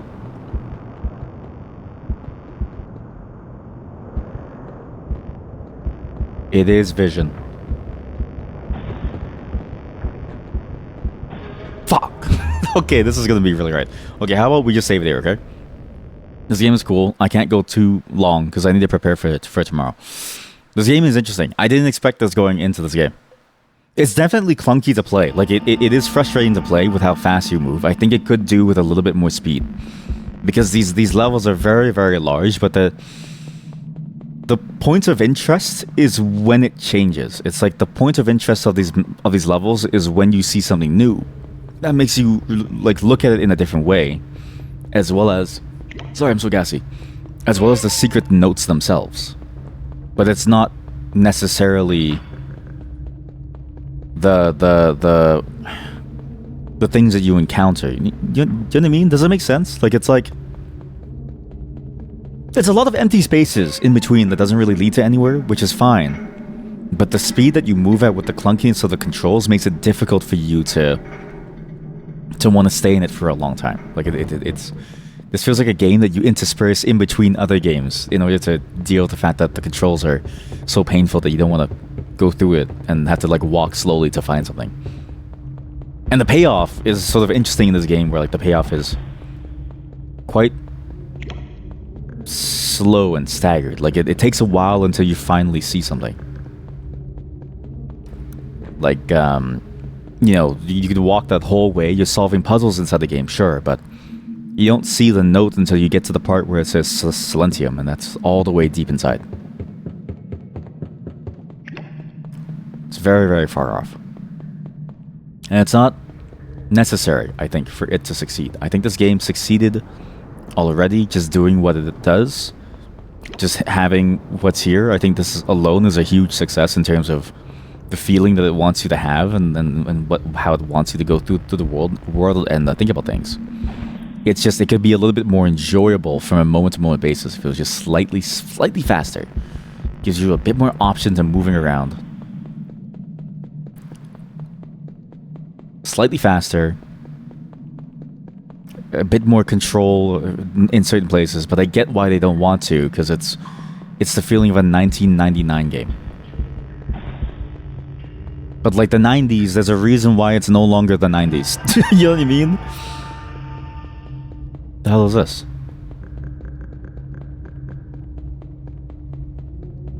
And it's not just because time moves on, it's also because aesthetics and tastes change, and not all change is good, but some change, like quite a lot of change, is actually good. And the one change that's really good is being able to move fairly quickly, and also being able to look with your mouse. And also being able to control when you jump, so you don't have to like line things up. And also being able to hear music. I like music. I really enjoy music. Another change that's really, really cool is being able to save anywhere. I think that's a really cool change in my mind. But that would ruin, I guess, the game in some way. Another change that's extremely cool is what's a new modern game mechanic that is cool? A fast travel. How about you just make this game? Is it like so this game is good, but imagine if you made this game and you just made like, I don't know, like Skyrim. Yeah, then it'd be a great game. No, I'm just kidding. It's a really good game. It's a really good take on a dungeon crawler, and the controls do help a lot. It's just because there's no enemies and stuff, you can sort of turn your brain off. But also, I'm glad they didn't include combat, because combat has that problem of like, if it's bad, it's really bad. If it's good, it sort of takes over the rest of the game, which isn't necessarily bad, but you know, for what the game's trying to go for, I think it's good that the focus is on exploration, taking in the ambiance and sort of the silence and trying to figure things out. Even though the silence and the ambiance and like the ambiance is just this constant droning noise as the stupid red thing follows me, trying to eat me alive. As you just meander through giant hallways with no speed, mind you. I would actually prefer faster enemies if I had mouse look and faster movement. You fucker. You're a fuck. You're a fuck. You fuck.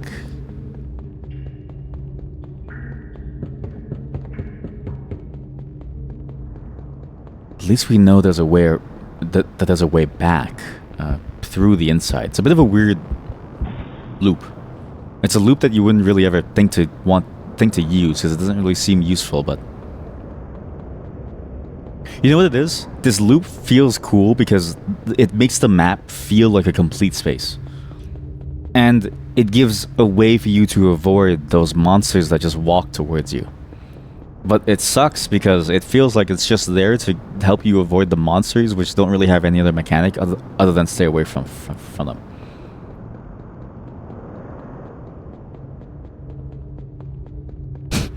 This is so painful. This is so painful. Oh god. We're almost done. Just stick with it. You know what? Just don't say bye yet. Just stick with it. If you never finish, you'll never be happy. Everybody should finish at least once in their life. So this is the opposite side of where we were. This was the side that I died at because the thing was blocking me. So this is... We now walk over here, and it's still stuck there.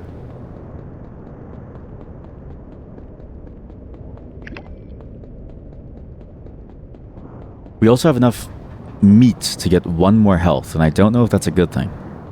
Should I be stacking health for something? Like what? That turns on both lamps, and now that door is open. So what do I do with that door? And also, what's on this side? There's a save here?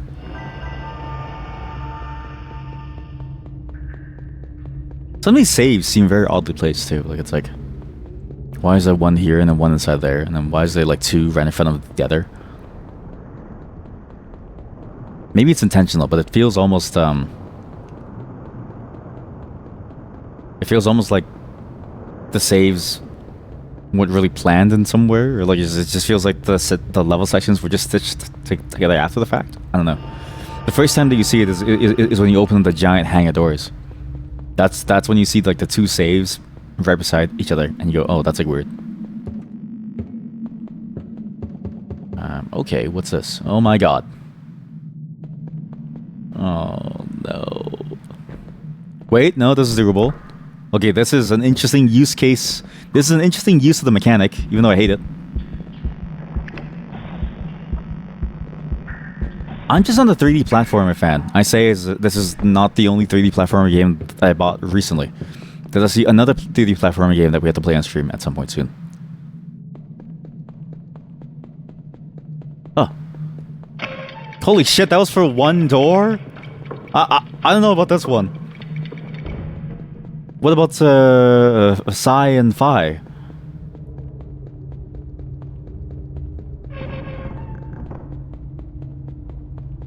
Oh, I see. You climb onto the ramp. Okay.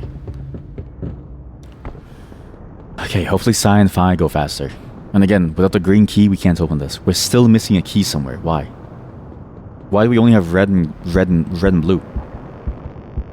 What did I miss doing? Oh, what did I miss? I hate you. Please leave me alone.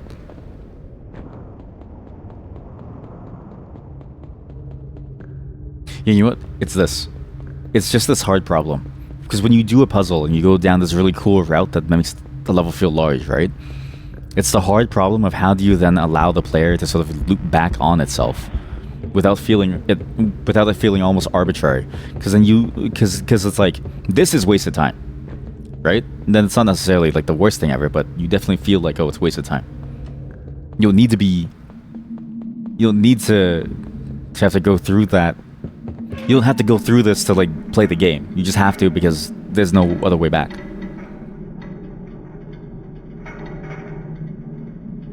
But that's a problem that every game shares.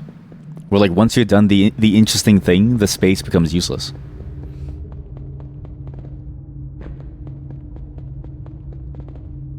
Also, the puzzles in this game are very simple. I'm actually surprised how simple the puzzles are. I thought the puzzles would be much more complicated, but they're very not really puzzles. It's more so you just go and you press these buttons and then you open doors and you press a button here and then you go there.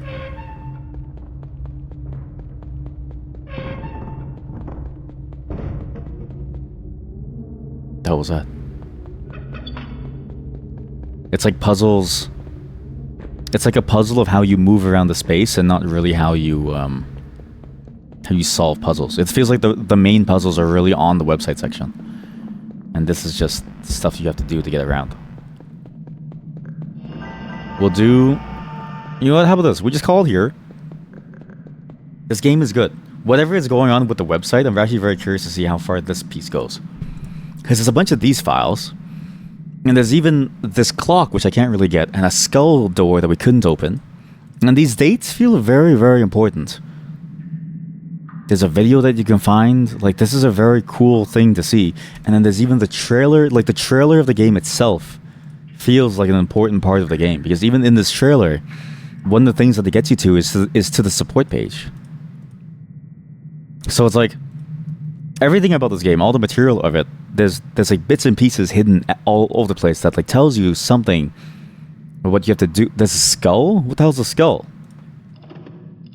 What? Mine says 22. 22 skulls. That's a weird church room. I remember that room. Like, it's cool to see a game do this. I really enjoy whenever games have this feeling of, you know, an ARG. That ARG feeling of there's something in the real world that's real. Like, I enjoy when games try to make itself into a real piece of the world that we live in, even though that's not really true. Like, it can't possibly be real. But for them to go all the way to deep within the folds, the darkness spreads its wings. The way that they have this fake company even set up to do all this, the way that they have this fake lore being built up in the real world of these devs in crunch time, that's cool. Because a lot of the other ARGs can sort of feel like, I don't know how to say it, but it doesn't really feel like it doesn't really feel like a part of the world. It still feels like distinct from the rest of the world, if that makes sense. Like, it's like you definitely feel like it's a part of a game or something. But this one and like the one in No Players Online, they feel like they're just a part of a real piece of the world that's just been lost somehow. Or maybe I've just not played enough ARGs to really feel that. But yeah, even here, to get to the support page, that's interesting to me. To see all these names of these characters, right? And the names that we see... Oh wait, there was a control section.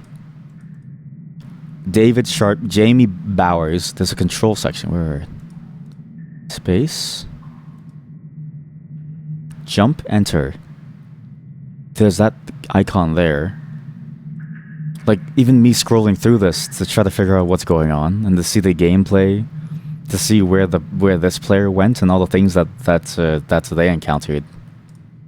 It's a very, very neat game. I just kind of hate the fact that the game itself that you play is such a slow, meandering game where you have to like slowly /about the HTML. We have to like slowly walk around and slowly jump over here and then slowly make your way back to where you were before to continue. And then the puzzles in the game, it's like they're very simple, but because they're tied in with the website, it doesn't feel simple. But still, you definitely notice that like your brain can slowly start to churn off, and you can slowly start to you slowly start to fall asleep because you're not really doing anything complex. You're just running away from enemies that barely move at you, and then you gotta like press the button here, go over here. It's a cool game. It's a cool concept. I just wish you had a bit more speed. It's just not really my speed, you know? Am I rushing or am I dragging?